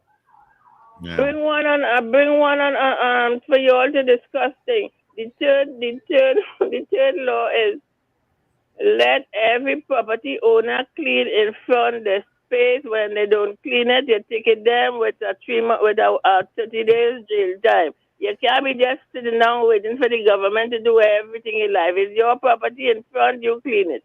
Leave CPEP to do other stuff, businesses and whatever. How do you get these 3 laws passed? I think you have an Attorney General for that, Ms. Sampson. I could support that third law. A lot of people don't clean in front of the place. I could support that. What do you want to see in this budget? Good morning, caller. Good morning again. I hear you all asking what you like to see in the budget. I want to see unions keep asking for raise a salary and raise a pay on money. They waste of time. Understand? I want to see job security. You understand? I want to see all What do you mean by that, Mr. Patrick? Yeah, I always ask people that. Jobs that you could know in a job and you could work there for 5, 6, 10, 15, 20 years. But that's up to you. Whether you're producing or not. No. You have to have appraisal. You have to appraise your workers. Make sure they know what they're doing, if they're producing, if they're not being reliable, if they're not being efficient. You have to deal with them if they can't do that. Mr. They want to do the job. The issue of job security is a noble endeavor, but that's 20 years old. Yeah. Right. Another thing I want to see, unions asking for a health insurance program until a man reaches 75 years old, 80 years. Because right now in the public sector, when you reach 60 years, your health insurance finished. To the government. Mr. Patrick, you personally responsible for your health. Why the unions had to put something in place for your own health? No union negotiate for that for the workers. Well, why? If it have Union? NIS and health surcharge already, why? No, but you're paying for that. You're paying for that to the union. They're not free. You're paying for it. All right. But Yeah, I don't know. All right. Thanks, Mr. Patrick. A union don't need to advocate for your own health insurance. Good morning. Good morning. You see what I'm talking about? Everything everybody wants somebody else to do. I really don't listen to the budget because if rice go up or down, chicken go up or down, I still have to buy. So I don't worry about the budget. I don't think about it. I don't really care about the budget. Whatever happens, I have to live. Yeah. All right. Good morning, caller. Hey, hey, yeah, I think it's. I just wanted that Ms. Sampson brought up an interesting one. Wendell, you know, right by Grand Bazaar there, when you're going into Grand Bazaar, the man with the auto parts place, he put his cars all over the street. Mm-hmm. Our local government, when you're coming off the highway, you're passing an alleyway. Local what? I don't know, local what? Local what? yeah. But Oh, you stop now. Stop. You stop now. God, stop now. This product, you see, that's the estate officers and not doing their work. Yeah, but I know exactly what you're talking about. Though. It'll be very interesting. All right. It'll be very interesting to hear what they're doing with local government in this budget here. It'll be very interesting to hear Minister Faris Alwari's contribution in this budget presentation. Very interesting. That I'll say no more. But as he said, and I can be wrong, that if local government reform work, he ought to work. Didn't he say something like that? No, I wouldn't doubt it, though. I didn't hear him say that. I think it's job secure. I didn't hear him say that. I think it's job secure. Because oh God. I know what reform. Reform where? When? Who? How? Why? The people who get voted in, when is it last year, they still don't know how much money they're supposed to make. Well, I can tell you, a lot of these corporations, nothing is happening in terms of development. Absolutely nothing. Because they have no money. Pavement, not a pavement fixing, not a slipper drain fixing, not a road patching, nothing. I could say that for the city. Nothing is happening. Nothing. Mm-hmm. Not one project has been initiated since. Good morning, caller. Good morning to the panel. Morning. Good morning. I called a couple months ago from Upper Cyber Marval concerning the big hole in the road. The caving in the hole. Very shortly, nobody wouldn't be able to pass because this hole is just caving in. Who is the member of parliament? Yeah, we spoke to him more than once. Who is that? It's been done. Members right up there. Up on the Cyber Marvel. I sent in pictures to the studio too. They asked for pictures, and I sent them in. That was the beginning of the year, and nothing is being done. But you're all busy these days. I don't know what to tell you. I really know what to tell I just wanted to kind of revive that point again because I don't know, in a short space of time we wouldn't have no road to come in, But we had problem for water just recently there, and the water truck. Don't worry, darling. They go fix it just now. Big truck at a pass. He's past 65, and he did say. The truck at a pass. Jamming music just now, so it go fix just now. Don't worry. You'll have a blessed day. Yeah. Take care. He said he's not going to go past 65. He's already past that in terms of his political career. So you never know. He's not the only one. You might be getting a new MP just now who would fix your hole. Good morning. Good morning, gentlemen. Morning. I can live with me when they talk about, but first of all, local government reform is a whole. I can live with me just now because I remember listening to the PNM had something in 500, and I heard the councillor for Montrose there, Murray, went up on the platform and talked about she start patching roads. If you notice, roads patch. And I am listening to and I did a video on it. It's on my social media page. In front of the councillor's office, long before she became councillor, there are two craters across the entire width of the road in front of her office. I'm going to make a video of it today when I go there and send it for you personally, Wendell. Two craters in front of her office that hasn't been fixed since she's in office. And it's there long before she was in office. And this woman went up on the platform and talk about she patching roads. Listen, don't blame the local government people. Don't blame the councillors and them. They are powerless. They have nothing. They get nothing. Absolutely powerless. Absolutely powerless. Yeah. Don't blame them. All they're telling you is they have funds and they put in a request because I speak to her. They have a request team to do the street next and they put in a request to do box train. No, absolutely nothing is all I could say that was done. What they shouldn't be doing is making promises that they know they can't keep. I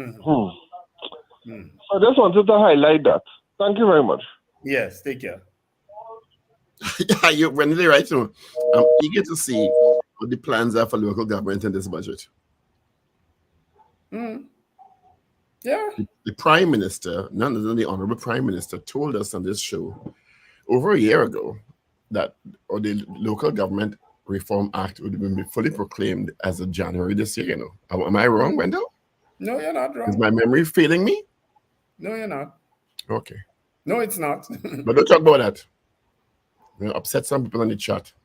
Well, I don't care. They might say I taught, they might say all kind of things. But guess what? I was in local government and critiquing local government, and nobody had a problem with it. Now that I'm out, they have a problem with it. Well, I don't care. I really don't. I will speak my truth. No, but apparently some people don't want you to hold people accountable for statements. And there is an article by a former colleague of mine, Amrita Diana Ryan, who asked, and I think it's a good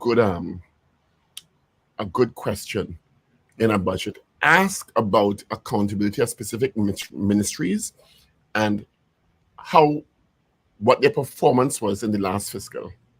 We never hear about that, you know. No. You understand? No. I don't know. Let me tell you something. But we'll see. 1:30 today. All eyes on Parliament Channel, Mr. We'll see.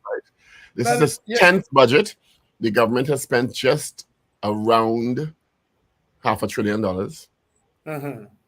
in the last 10 years. And we will see what the spend is. I don't expect it to be in excess of $60 billion.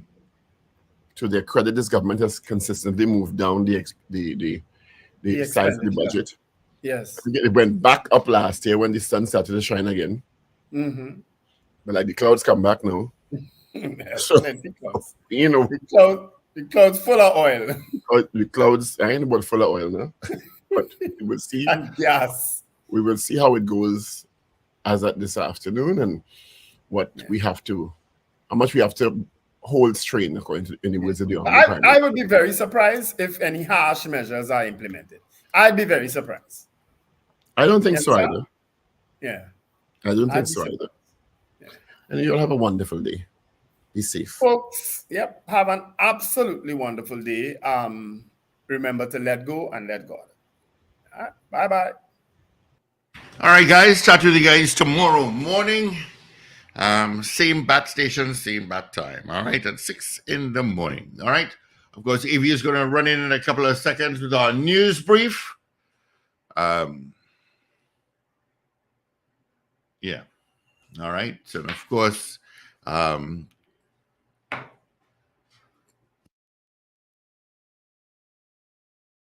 right. So let's get into our 8 o'clock news brief because Evie is in. This is your news bulletin from Power 102 Digital. It is time for a news update. I'm Avril Sentil-Bab. Good morning. The Trinidad and Tobago Police Service were up to yesterday investigating a kidnapping and 2 murders. The TTPS is investigating the murder of a 64-year-old pundit identified as Ramesh Maharaj, who was reportedly chopped to death by 2 men in Susulan's Guayco Sangre Grande. In the other incident, 47-year-old Keisha Blackman was stabbed to death by another woman in Karanaj. According to police reports, sometime around 4 a.m. yesterday, Blackman of Upper Abe Pujaj Street, Karanaj, was proceeding north along Hague Street when she noticed her boyfriend and another woman. A subsequent confrontation led to the stabbing death of Miss Blackman. Finance Minister Colm Imbert will deliver his 10th consecutive national budget presentation at the Red House in Port of Spain. Fiscal year 2025 will also be one that will include a general election, as August 2025 will mark the end of the 5-year period since the People's National Movement government was returned to office. Traditionally, the last budget before an election is often viewed as a possible sweetheart budget or a presentation loaded with incentives and promises for the public. However, Prime Minister Dr. Keith Rowley has claimed that citizens would have to hold the fort for a few more years due to the uncertainty of the energy industry. The Trinidad and Tobago Police Social and Welfare Association is recommending significant considerations be given to the officers to ensure citizens' fundamental rights of safety and security are not compromised and quality of life not be impacted negatively ahead of today's budget presentation. President of the association, acting ASP Gideon Dixon, is reported as saying that government should keep their promise and deliver any intended resources to the TTPS while calling for additional officers to be absorbed from the Special Reserve Police Unit. And finally, in Jamaica, police have reimposed a 48-hour curfew that is enforced or was enforced in sections of the Kingston Western Police Division last week. The curfew, which first started on Monday, September 23rd, was extended for another 48 hours 2 days later. It ended on Friday, but began again on Saturday evening. The curfew will remain in effect until 6 p.m. today, the police reported. The curfew was initially imposed because of a turf war in Craig Town, St. Andrew, where the 110 and Gaza gangs have been involved in an ongoing feud over recent months. Well, that was your update to 8 o'clock. I'm Avril Sentil-Bab. Look out for news in full coming up at 12 noon.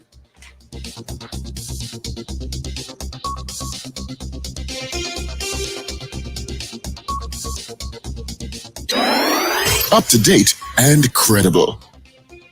Power 102 Digital. All right.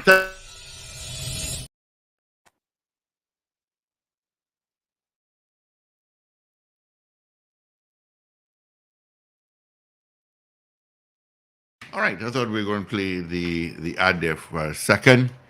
All right, so let's play that ad, and then we'll come back with Dennise Demming.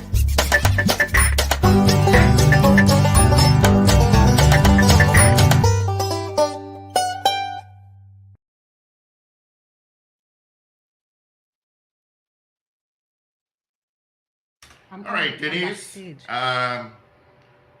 Let's play one more of those, and then we get back with Dennise Demming.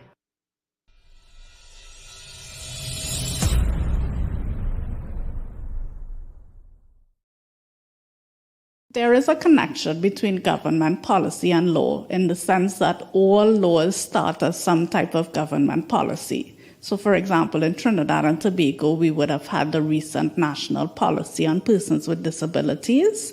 And that policy talks in very strong terms about the need to both enact laws to provide for the human rights of persons with disabilities.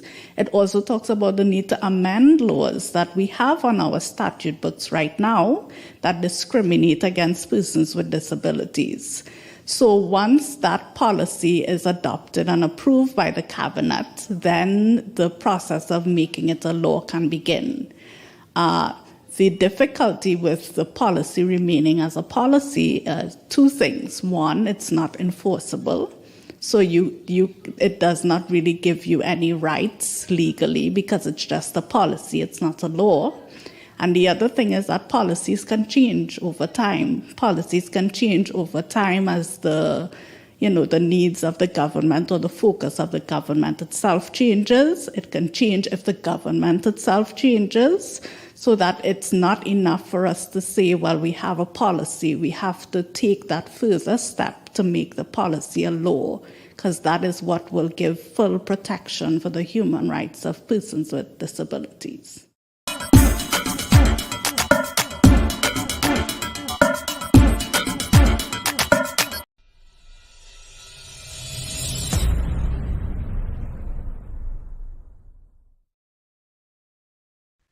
Legislation sets the tone for how we treat each other as a society. It provides those boundaries and the expectations, and it also upholds the rights of all of the citizens.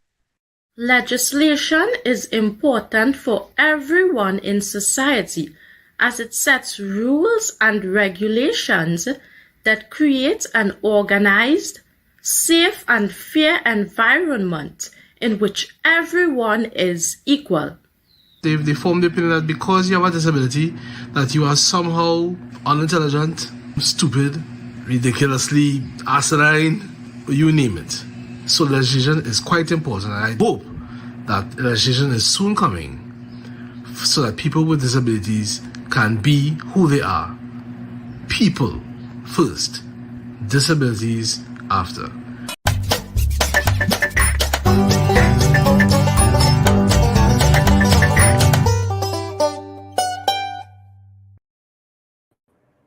Good morning.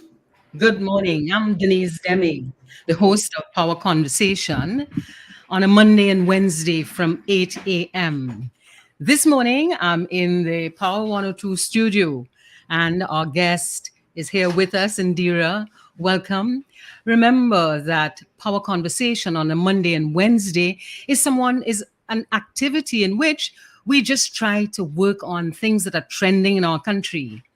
Please reach out to us on the chat or call us on 222-TALK. That's 222-TALK, 222-8255.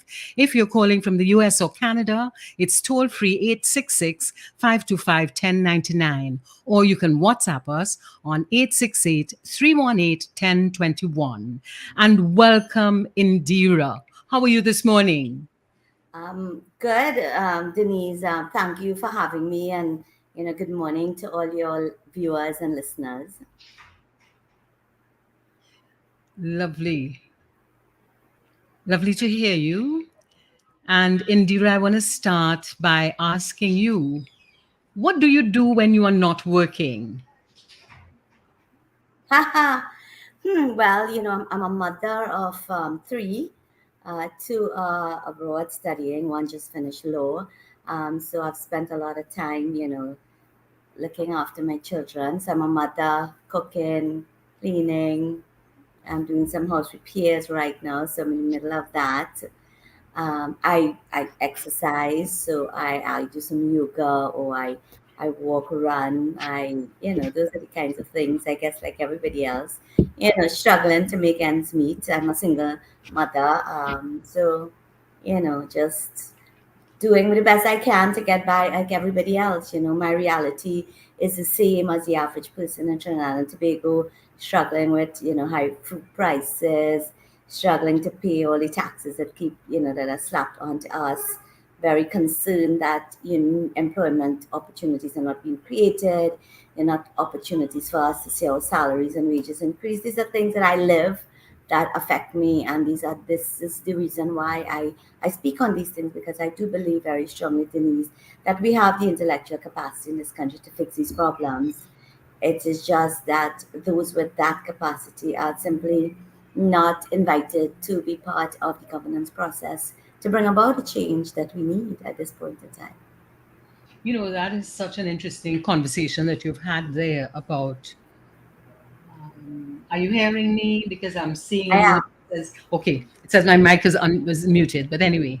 So I was saying it's such an interesting discussion that you have, of such an interesting talk, because I am really convinced that our society has the resources, we have the people, we're a beautiful place. Whenever I travel, I certainly appreciate the country that we're in, but we are not doing well.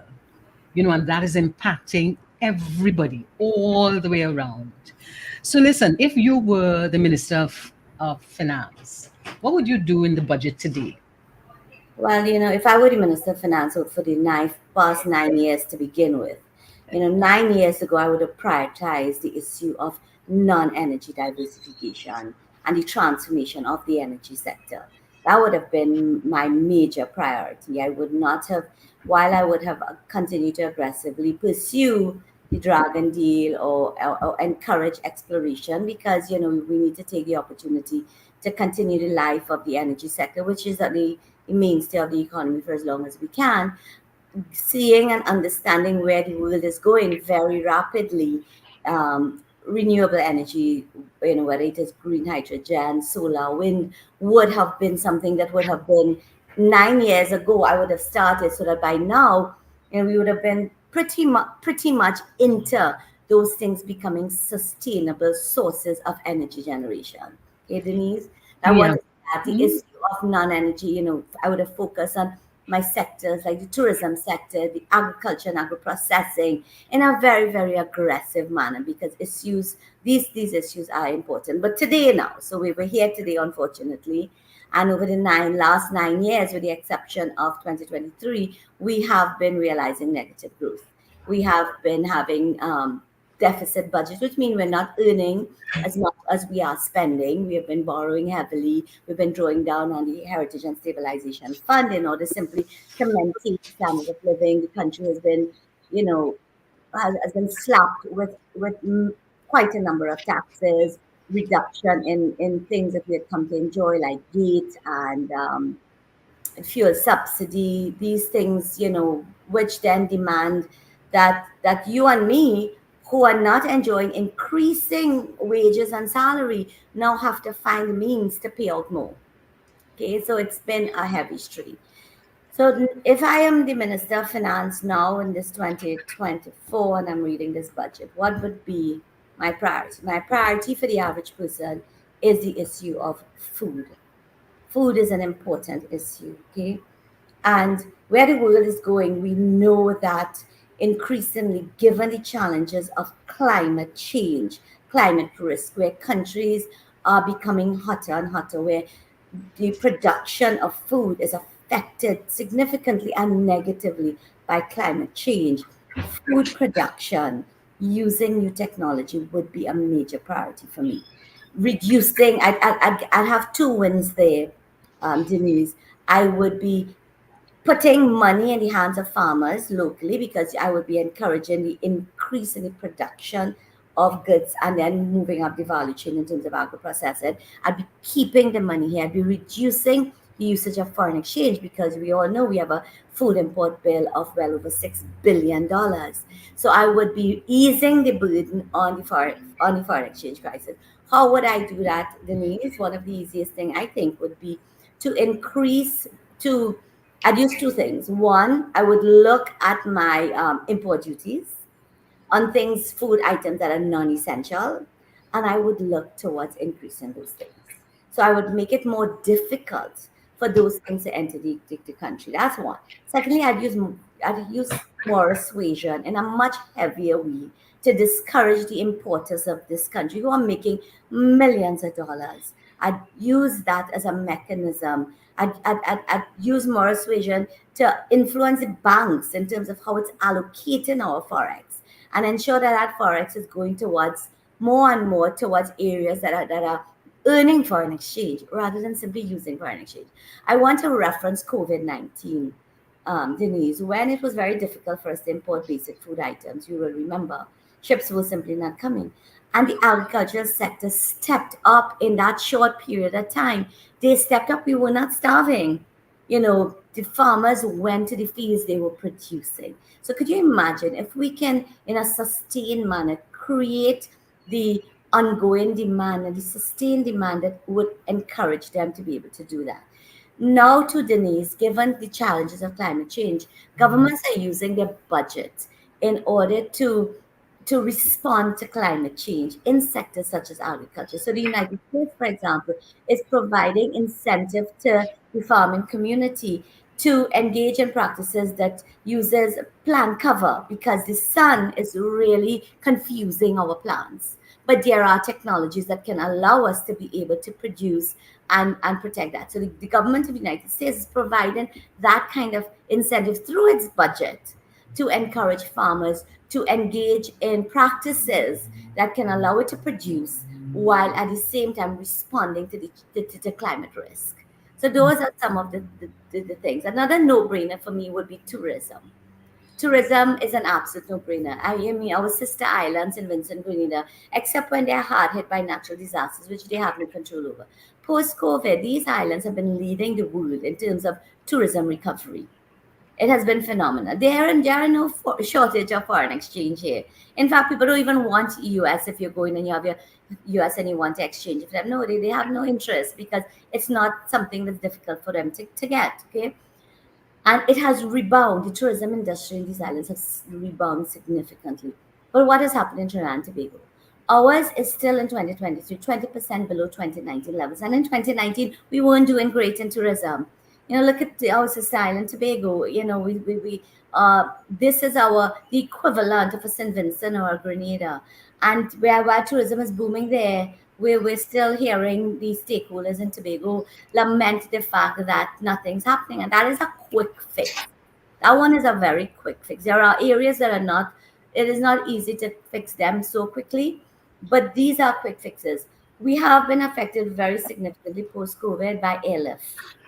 We used to be the hub. Trinidad and Tobago used to be the regional hub. Most planes came through here and then went off to the small islands. That's no longer happening because all of these islands have put in international airports, or they have negotiated very strongly with the major airlines that there are now direct flights into Grenada, into St. Vincent, into Dominica. And therefore, we have lost that competitive advantage that we had being that hub. Flights are going directly to Guyana or through Barbados. You know, Mia Motley was very strategic during COVID. She was able to keep her ports open, keep her airports open as much as she could. And during that period, she was able to negotiate in a very strong manner with the airlines, with the cruise industry. And therefore, Barbados is enjoying the benefit of that work that she very sensibly put in during COVID. And we have lost out significantly. Sometimes, Dennise, to get to Miami, you have to fly up to Houston and then come back down to Miami, and the cost is phenomenal. And we have done that to ourselves. So that is an area that needs to be looked at. Mm-hmm. Let's talk a little more about the tourism sector, because crime is one of the things that are discouraging persons from coming to Trinidad. So unless we are able to transform the crime and reduce it, the beauty of our country will not be experienced by people. What are your thoughts on that? Well, Dennise, I'm on record for saying I think we have to accept by now we can't do it ourselves. We have failed. We have not been able to do it. Over the last 9 years, we have allocated 14% of our national budget to the Ministry of National Security. So throwing money behind the problem isn't the answer. $63 billion spent over the last 9 years, and crime continues to worsen. It is not getting better. So I think we have to admit that we can't do it ourselves, and I think it is time that we seek international assistance to come into Trinidad and Tobago to help us clean it up. We have to clean it up. We have to clean it up, and then we have to restart and move forward. And you are correct. If we don't, our tourism products are going to be not just tourism, every sector. I mean, again, I was talking about agriculture. The farmers have been so negatively affected by predial larceny. You know, people are losing their crops, to people who think, they should just come in and take it. And we're failing in terms of doing anything about it. So I think the government, if I were the Minister of Finance, if I were the Prime Minister, I would accept, geez, I can't do this myself. And I don't think regional help is what we need. I think we need international help. And I can't imagine we don't have the means to be able to get that. And we need to do that, yes. I certainly agree with you when you talk about international help that we need. But for that to happen, it means there has to be an acceptance, in the way you have said it, that we have failed. And there's nothing that is happening in our country that gives me the impression there's an acceptance that we have failed. However, the data is telling us that we have failed. So I certainly think you're quite right. We need international support in order to transform our society away from this crime-ridden one to a society that is easy to function in. There's something I've heard about agriculture, and that is people have to pay a tax. And this is not a formal tax to the Ministry of Finance. Have you heard that? Yeah, I've heard that not just in the agriculture sector, but particularly at the level of the micro enterprises. I've heard of so many businesses that have simply closed their doors. And this is people's means of feeding their family, feeding their children, their little parlors that they have in front of their homes where they're earning a couple of $1,000s in order to make ends meet. And they are being, what's it called? There's a term, it's called protection. It's a protection tax. We've seen doubles vendors close down because of it, outside of the fact that doubles vendors have been targeted, and we've seen so many of them being killed. So yes, this is a real thing that is happening in this country. Gangs are moving into communities and they are imposing this protection taxes on micro enterprises. And micro and small businesses is the backbone of the economy when it comes to creating jobs. 90% of our businesses are small businesses, Dennise.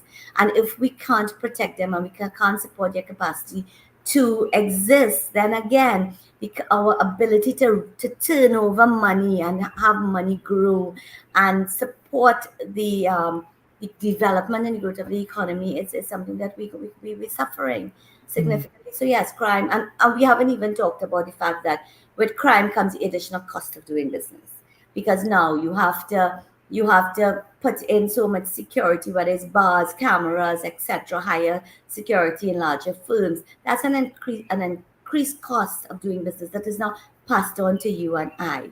These are real things. If we didn't have that kind of environment, even to households, the amount of money that we have to spend on securing our homes and making them jails, really, and we have to keeping it. It's also affected the kind of hours businesses can operate. So traditionally we had become a country where businesses would open well into the night hours, and less we're seeing that happening because of the fear of banditry.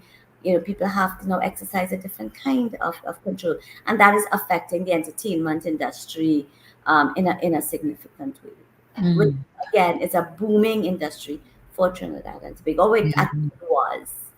Yeah. Can we just double down a little bit on how would you tackle budgeting for safety and security? What could be done? I mean, we've talked about the international support. What else could be done, or how will that work? But Dennise, there's something that really confuses me a lot. The Ministry of National Security, like I said, gets the largest chunk, either the largest or the second largest chunk in our budget, and this has been historic, right?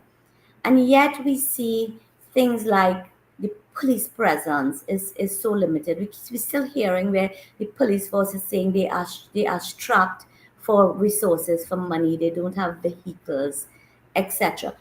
Why is it that vehicles that are bought for the police force, why is it their shelf lives are so short relative to the shelf life of a vehicle that you and I may have? I mean, yes, I imagine the demand on it and its usage is a lot heavier. Maybe we're not buying the right types of vehicle. Maybe we need to invest in types of vehicles that are more durable, more rugged, rather than because I mean, you see the police force driving around in some pretty fancy vehicles, right? That you and I can't afford, right? And that's what they're using for patrol. And maybe that is something that we need to look into at the community level. Maybe we need to look at having police presence within the community, using different means, using now there are these kinds of it's not a motorbike that you're actually going to be pedaling, but that are more technology driven. Maybe at the community level, sitting within a radius, we need to invest in that type of vehicle so that we can feel police presence in a stronger way. We certainly need to do something about what we use to ticket people, which I notice has become a real important aspect of policing, right? Because my understanding from the police is that they can really only stop 3 people at one time. So only three persons speeding can be caught, and only after they've processed those 3 persons can they then go out with the piece of machinery to be able to check who's speeding again. I mean, that sounds pretty archaic to me, you know. But this is that's what we're using, right? So that sounds so backward.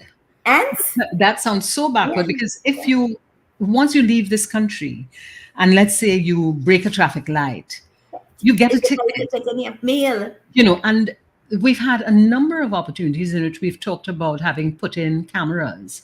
So what has happened with those cameras? You know, they seem to not be useful, you know. But when we talk about crime, you know, one of the things that my observation is that there isn't enough structure and supervision of the police. I'll give you an example. I often see a police vehicle and the police officers by a particular doubles place in the morning. Now, if they were being supervised, I hope one of the requirements was you cannot go and buy doubles using the police vehicle. You cannot go and stand up in the line. So a lot of my thoughts are that we do not have the systems, structures, and implementation in place. What are your thoughts on that? I totally agree with you. There's no accountability. There are no KPIs, you know, key performance indicators. You know, we have been, I'm sure you as well as I, we've been calling for that for a very long time. I mean, this might sound bad, but look at some of our police officers. Do they look like they could run from here to down the road? You know, your level of readiness to the job, in terms of your physical readiness to the job, when you look at many of our officers, it doesn't seem like that's a priority. Whereas, I mean, certainly when we look at police forces in more developed countries, the picture is totally different, right? So I totally agree with you, Dennise, the issue of having key performance indicators, you know, setting up, you know, so this year, what are your targets with respect to, we seem to have targets with respect to ticketing, because that they you know, they seem to be good at being out there. And again, putting burden on us. Okay, yeah, you know, I'm not saying that breaking the law at all is to be condoned by no strategy imagination, but I do not understand that priority should be given to, you know, checking who might be just 5 or 6 kilometers over the speed limit versus catching the real hardcore criminals, young people with the guns, those persons who are imposing protection taxes on small businesses. You know, it seems, it appears as if we are almost operating without the what is the word I'm looking for? Help me, Dennise. Without the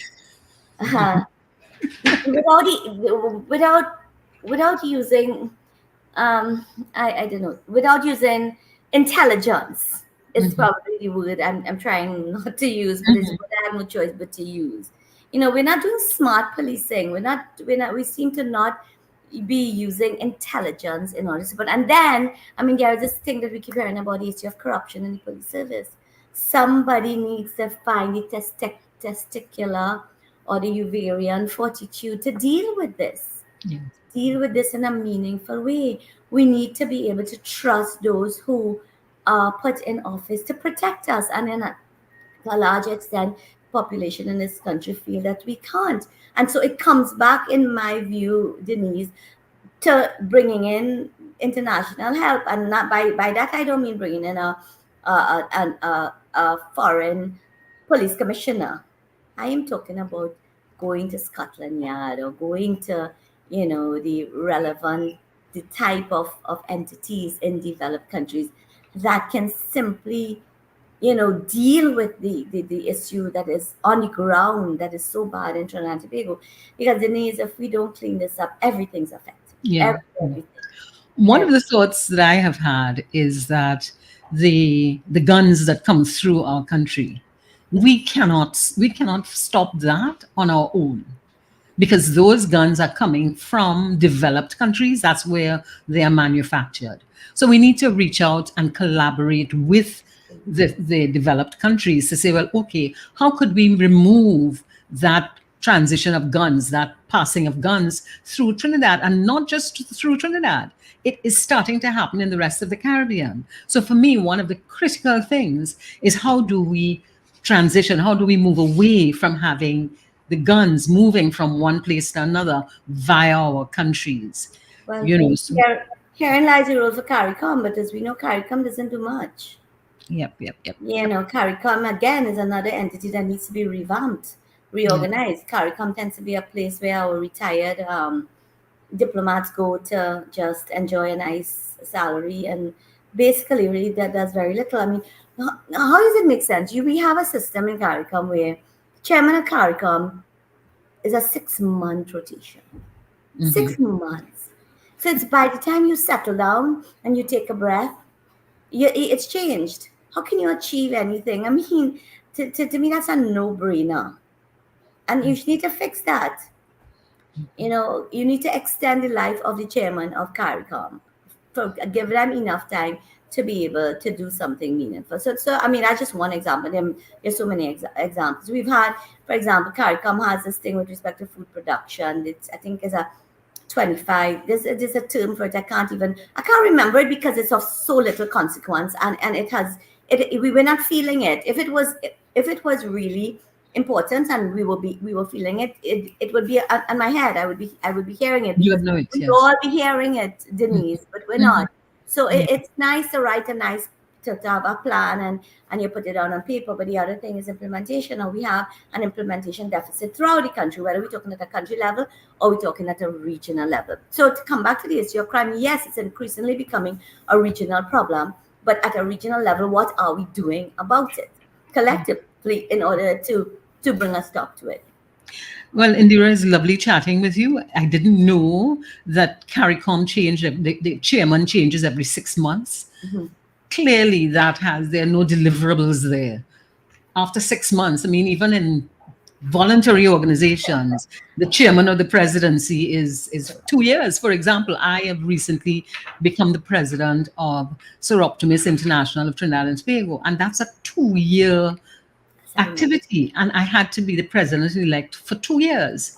So it's a 4-year activity in which you have to work through and collaborate on what do you want to achieve. And I'm just using that as a point with regard to the CARICOM chairman moving away after 6 months. But in 6 months, you get to know what the issues are. And then you ought to be able to try to implement or to change them. But I don't know if as a citizen, we don't have any power.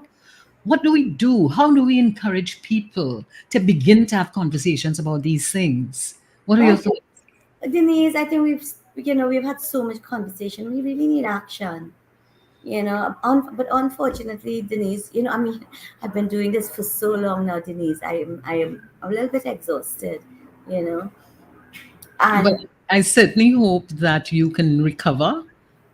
Because if too many of us become exhausted, it will not transition. So I am here this morning, and I will be on TV6 this afternoon. I will be on another radio station.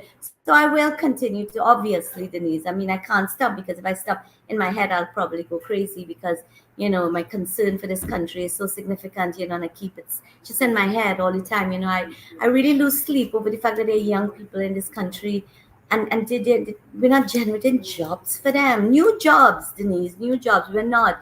We're talking about extending the life of the retirement age, which is a good thing if it's a country where that growth is taking place, where new job opportunities are being created.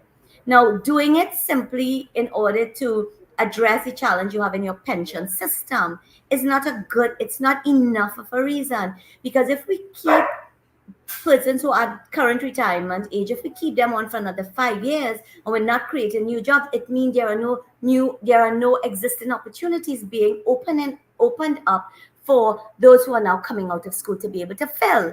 That's a reality. And this economy, we're not focused on job creation. Recently in the US, the Fed, they finally reduced their equivalent of the repo rate, the bank rates. Yeah. First time since COVID. They had been keeping it high in order to address the issue of inflation. Inflation, they believe, is finally under control, but they understand that if they maintain the high bank rate, it's now affected the labor market. So job creation is going to slow down significantly. So they need to drop that rate in order to stimulate business, encourage businesses to borrow money to grow, to continue to generate employment, because they are not going to compromise the generation and the creation of new employment. That is a data point that you can get every month in the United States in terms of how much new jobs were created. We don't have that in Trinidad and Tobago. Even if we did, the answer is clear. We are not generating new job opportunities. And it is not just the new job opportunities, Dennise. It needs to be a country that is growing, where in your job you can be enjoying increases in your wages and salaries in order to deal with the issue of inflation. Because inflation doesn't go down, Dennise, just the rate of increase changes. So when we are now saying, oh my God, inflation, we've now brought it down to 2% or that, it doesn't mean that prices have come down. It means the rate of increase of prices has slowed down. And people very often don't understand that. So people are hearing, oh my God, the inflation rate is coming down. But when they go to the grocery, they're still seeing that every time I go and I spend the money, I'm coming home with less. Yeah. So the person in the maxi listening to this and asking themselves, so inflation is going up, so that I have to go to the supermarket and go to the grocery, and wherever I go, I'm just spending more money. Is that the interpretation of it? Yes, that is the interpretation of it. And, if you ask me what's my advice to them, I might be encouraged to say, like many of our leaders say, plant a kitchen garden. But Dennise, that's not easy. Planting kitchen garden is hard work. It also costs money. Plant organic. You have any idea how difficult planting organic is? And one of my observations about trying to plant is that you can try to plant and you start to get tomatoes, and then all of a sudden something happens and something attacks them, and all the tomatoes you thought you were going to get have just disappeared and died. Yeah. Correct. Or you plant the tree and it's coming beautiful and it's gotten nice and tall, and just at the point where you think, oh my God, it's going to start to flower, and you get up one morning, all the leaves are curling. All the leaves are curling because some kind of worm has affected it and all of that. So yes, it's not easy. Plus, people are working 2 jobs sometimes, mother and husband and wife working, barely seeing their kids. Where are they going to find the time to come home and then plant a kitchen garden? And then we have all these programs where we give people seedlings. You give them seedlings, but you're not giving them the soil and all the other supplements that the plants need in order to make the plant grow. So you're telling them, now you got to go spend all that money. So half of the time, Dennise, between you and I, it is much better to let the farmers do what they know to do best and go to the market and get, because let me tell you something. Home gardening is not cost effective. I have tried it and I will try, because it has all the other benefits of healthy living and doing your physical activity and that sense of satisfaction you get when you plant your thing and you reap it and whatever. So there are those benefits. And then how many things can I plant? So I plant tomato, but that's not all I will eat. So I get all of this set of tomatoes and I have to give it away because I can't use all of it. I'll freeze some of it, but at the end I still have to go to the market. So let us support our farmers in a more meaningful, I maybe harping on the agriculture thing, but Dennise, are we serious about food production when over the last 9 years we have allocated 1.6% of our national budget to agriculture? On average, the agriculture sector gets on average about $750 million. And last year in the budget, it got a little bit more. Through when you add, the minister added on a $500 million for some special. We don't know what happened with that. But around $750 million is what we allocate to agriculture. Even though we are saying food security is a priority, we're giving the agriculture sector $750 million. Out of that, 90% goes to recurrent expenditure to pay wages and salaries of all the technocrats, etc. We're left with about we left with about $75 million to grow the sector. No wonder it contributes as a 1% to GDP. Last year, 2023, Dennise, I mean, this stats review of the economy, okay? This is not Dr. Saji. I'm just trying to make story, okay? I'm not making story.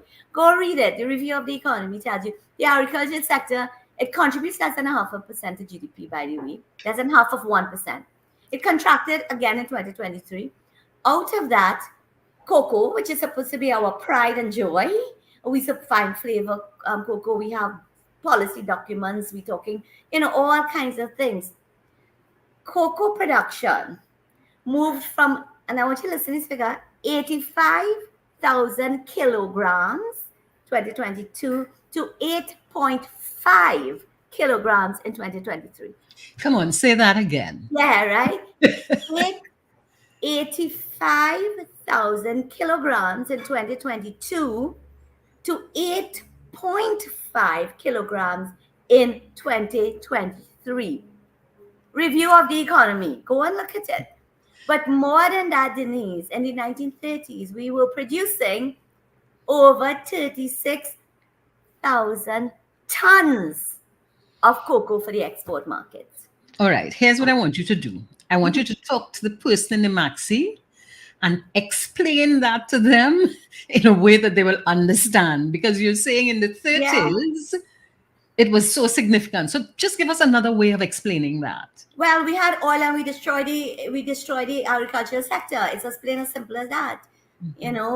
Once oil and gas money start to flow, we give very little credence or emphasis on any of these very important sectors. And even though we mouth commitment to it and say, okay, we need to do this, we need to grow tourism, we need to grow all of these things that could create jobs. I mean, tourism, the amount of jobs tourism can create at the lower levels of our society, Dennise, we're talking about in the thousands, okay? And we're simply not supporting it for that to happen. Tourism in Trinidad and Tobago equals carnival. Yes. Full stop.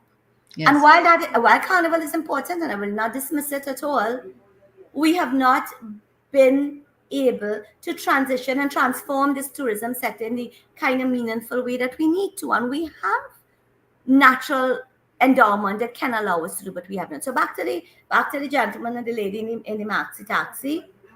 We are not producing the food that we need for you and I to eat, because these people who are producing it are not getting the support they need in order to be able to do it. Most of our cocoa estates have been abandoned. There are a few people, and most of them family-owned farms, where the individuals have gone into their farms, they have rehabilitated it, they are producing their cocoa, and they've done the chocolate course at the university. They're producing their bars of chocolate. But most of it is sold in the local market, Dennise. Mm-hmm. Because in order to export chocolate, we need to do it at a scale that allows us to be able to send a reefer container. And we can't send it this month, and we can't send it the next month or the next month. In order to be able to do that, we have to be producing the beans in a sustainable manner in order to feed into the production of the chocolates, in order to be able to have the reefer going out every 1 month or every other month, etc. We need to organize the sector in a more meaningful way. We have a type of cocoa that is called fine flavor cocoa that is high, that its health benefits are very significant, and we should be using it in terms of supporting. We've been talking about health and wellness, and that has been a new growth sector that we've been talking about for a long time.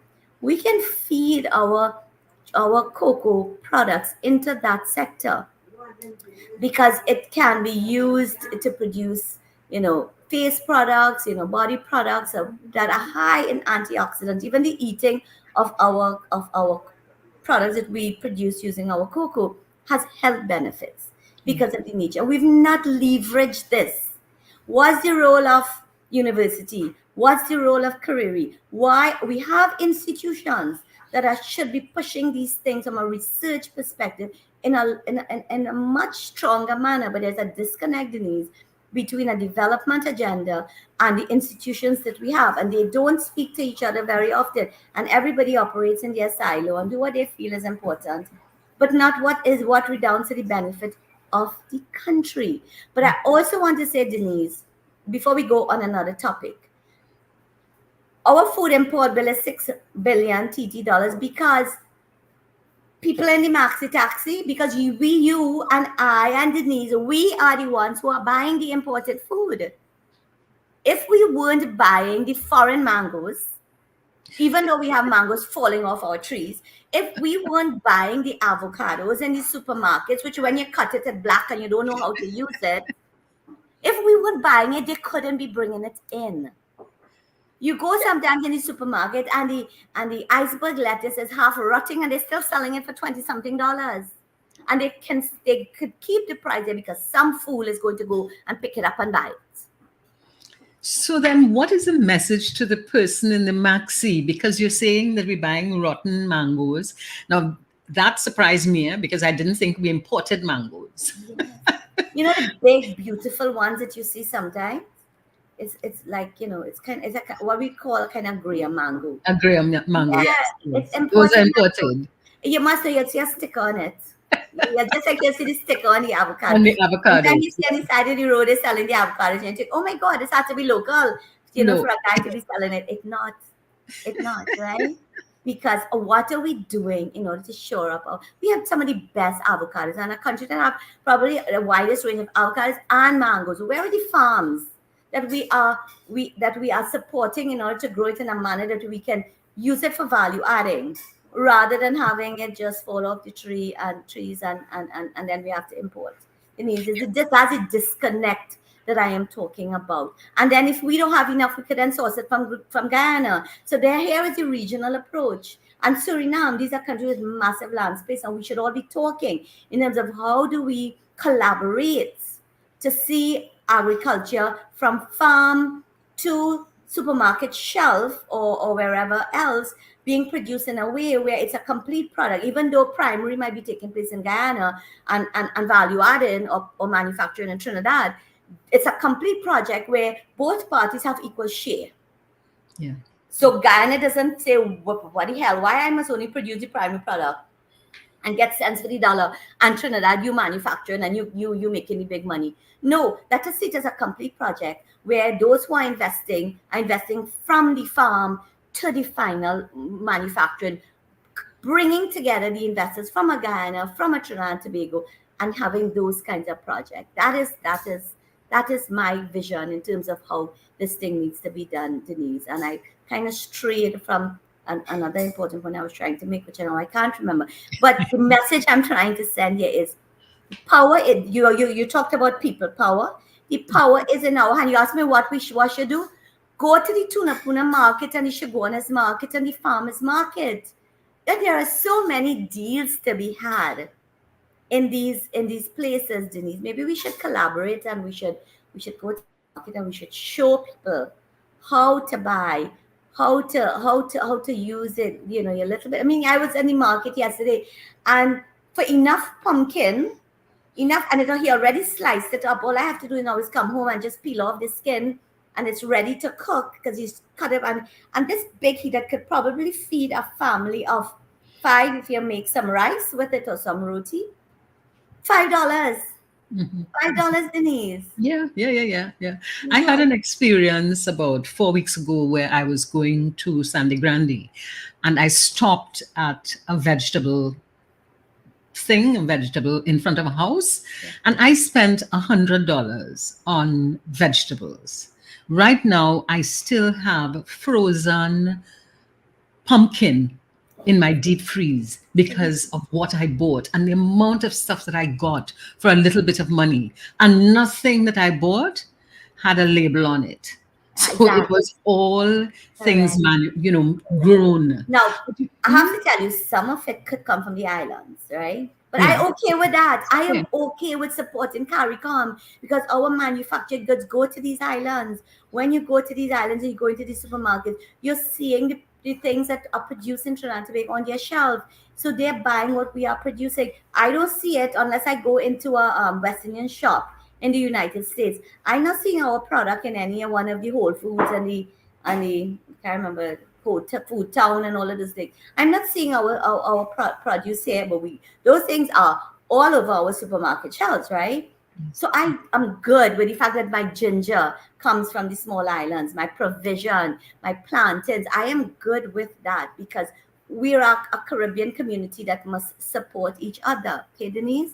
So I'm good with that. But also, I mean, a lot of people I know don't have a deep freeze, right? I mean, there was a while where I just simply did away with mine too. But I recently did buy back a very small one because when things are cheap, I have the opportunity, like all my provisions, to buy tomatoes, peppers, pimentos, and put it in the deep freeze. And therefore, I have it to use when the price of tomatoes go to $25, $30 a pound, and I'm using out of the freezer, right? So for those who can afford to have a little freezer, or if your fridge is big enough and you can allocate some of your freezing space, these are some of the things that you do in order to be able to keep your price. And listen, I'm Dr. Sajiwan, yeah, right? Fancy title and all of that. But I live what I preach. I rarely buy things in a can.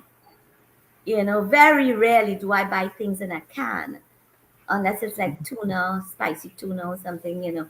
But I am in this Tunapuna market every Sunday morning or in one of the farmers markets because I support local, I support farmers because I know where that money is going. It's going to the farmers who could then use that money to educate their children, who are my children, our children. There's something you said that we buy the imported stuff. And my thought on that is that we buy it because it's available. So why wouldn't the government stop the importation of some things, of a lot of stuff? And if you did that, then some of us will understand the difference between the imported and the locally produced. We can't stop the importation, Denise. That's why I started the conversation by saying import higher taxes. And remember, we operate in a global sphere where we're members of the WTO. We get, you know, there's so many issues, so many protocols that we must follow, right? But there are ways to get around it. You know, there are ways to get around it. We can impose what we call, okay, so if we can't impose higher duties on it, we could say, okay, we don't want things that that's not produced within 2 weeks entering our market. I mean, think about it. When we buy imported lettuce, right? That imported lettuce has been produced in a mega farm and then trucked cross country to a simple port, then stayed and then shipped to us, then cleared. That lettuce that we're buying is weeks old, Denise.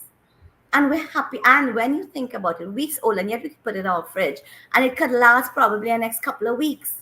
Could you imagine the chemical content in that for it to last that length of time? Are we happy like Papi to buy it? But we don't want to buy the local lettuce because it have no shelf life in a couple of days. But it doesn't have shelf life because it's more natural and of a higher value for our bodies than it is the thing that we're importing. So maybe education, Denise, is another important element. So what we do is we use what we call non-tariff barriers. So non-taxation. So we set some rules in terms of what we will let come into the country. Chicken is another interesting case in point, Denise. I don't know if you know some of the chicken that you eat when you go maybe to a restaurant, particularly in the fast food area, is imported chicken that could be over 5, sometimes over 10 years old. Come on, Indira. I'm serious. I'm serious. Because 10 years old, you said. Let's take the United States, for example, right? Yeah. They don't like dark chicken. The demand is for white chicken, which is the breast meat. They like wings. So they cut off the leg and thigh and they freeze it and then they dump it on us. So they sell it real cheap to the developing world. They sell it real cheap to us. And yeah, and that's when you go sometimes and you get you buy a wing and the wing looks like the size of a big drumstick. Really? That could be a 5 or 6 year old piece of meat that you're eating. Indira, you're making me feel so sad today. While I'm laughing, I'm sad. I know, but this is the reality. So my point, Denise, is when you say and we've lowered the taxes on that because the restaurant industry has called because they say the local chicken is too expensive, right? But if the local chicken, which has a high import content because they're importing everything, is expensive, and now you are having them compete with the cheaper chicken, it is very difficult for them to be able to grow, right? So that you have to set some policy. So if the WTO prevents you from being able, because chicken is chicken, and they say, although I would argue that chicken that's being imported is not the same chicken that we produce locally. So it's not it's not same with same. So I can argue, okay, it's for increasing the duties on the imported thing. But if you don't want to do that, say, okay, limit the age of the chicken that can be imported into Trinidad and Tobago. You know, I did, and this is throughout the Caribbean. I did a study in Suriname. And, you know, when I spoke to the local poultry association, they showed me a chicken that was imported coming from some country. There wasn't even, the labeling wasn't even in English. So you don't even know what it's saying, because it's coming from, God alone knows what country it was coming in from.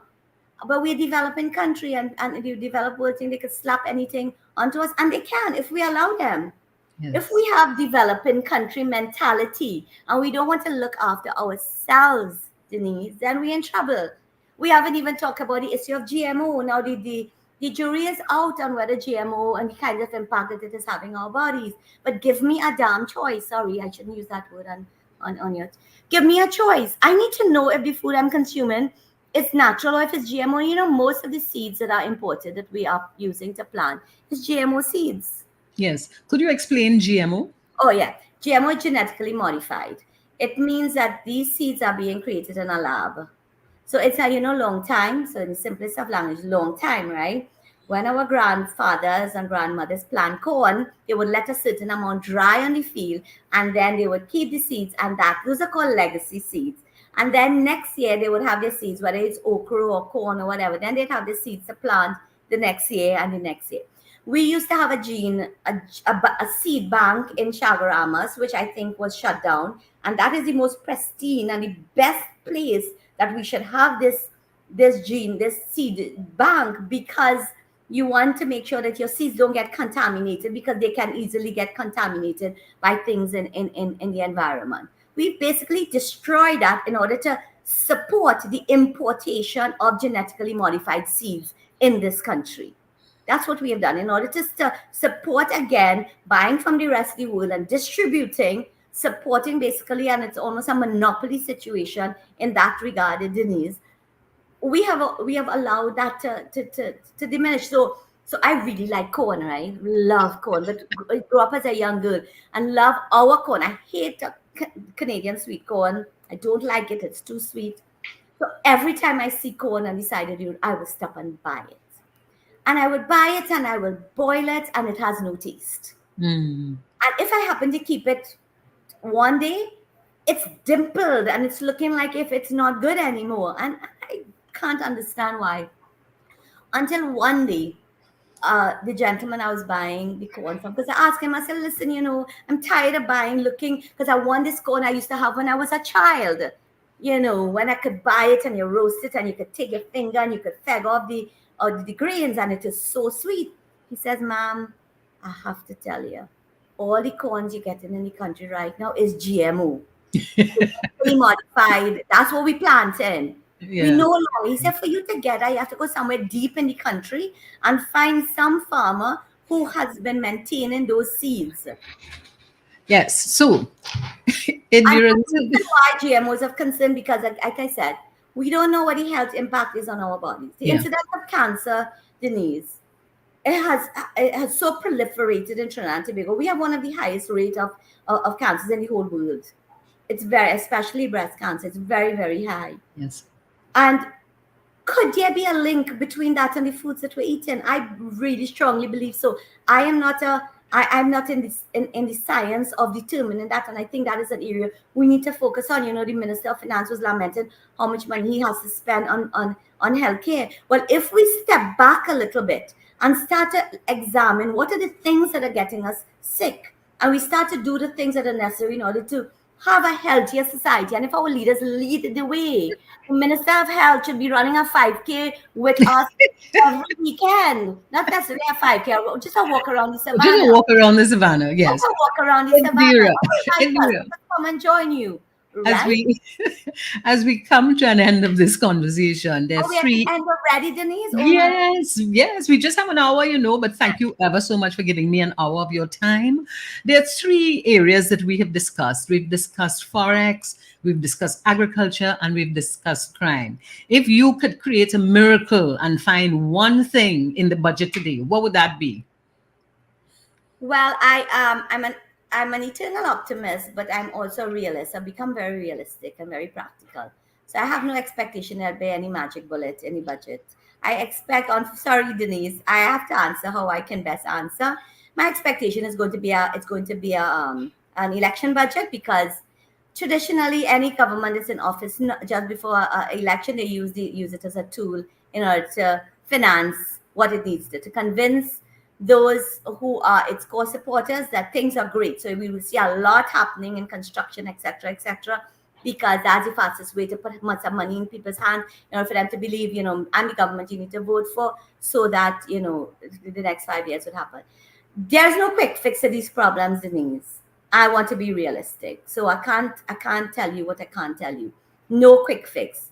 Yeah, it requires hard work, commitment, dedication, but more than that, political will, Dennise, to reverse the trend that the Trinidad and Tobago currently is on. The Prime Minister is only the day before is telling us the next until 2027 is going to be hard times.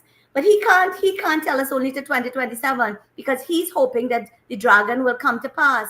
But let's assume the dragon does come to pass, Dennise. But by then, the world has so shifted that the taxes on imported goods, like Europe already has put in place an import tax, where they are taxing goods and services that are produced using fossil fuel as a source of energy. What we produce is fossil fuel. Yes. So if it is increasingly difficult to import, and Europe is a huge market, if the United States does the same thing, if China does the same thing, what we will be seeing very rapidly is the demand for fossil fuel declining, because people simply can't use it, because the world is changing very rapidly. And that is the kind of what we need to be hearing going forward. So outside of that, if God forbid the dragon doesn't happen, what happens to us? What happens to us? Indira, I don't know. And in a way, you don't know as well. But my hope is that we will begin to take the small steps to transition our country away from the dependency on fossil fuel. And my other hope for this country is that we will transition away from the level of corruption that occurs throughout the country. So, Indira, thank you very much. What is your parting word? My parting word is we have to remain hopeful. We have to, those of us who have a voice have to continue speaking. Those of you who have not used your voice yet, it is time that you started to use your voice. My parting word is, as a people, we need to come together. We need to start in a much stronger way to hold our governments to account. We can't just get all excited about an issue at budget time. That's the only time we all come alive, and because we want to know whether the price of gas is going to go up. No, it's more than that. We have to, in between, we have to hold our government to account to deliver the things that we require in order to have a better quality of life. Thank you ever so much, Indira. And that brings us to an end of Power Conversation.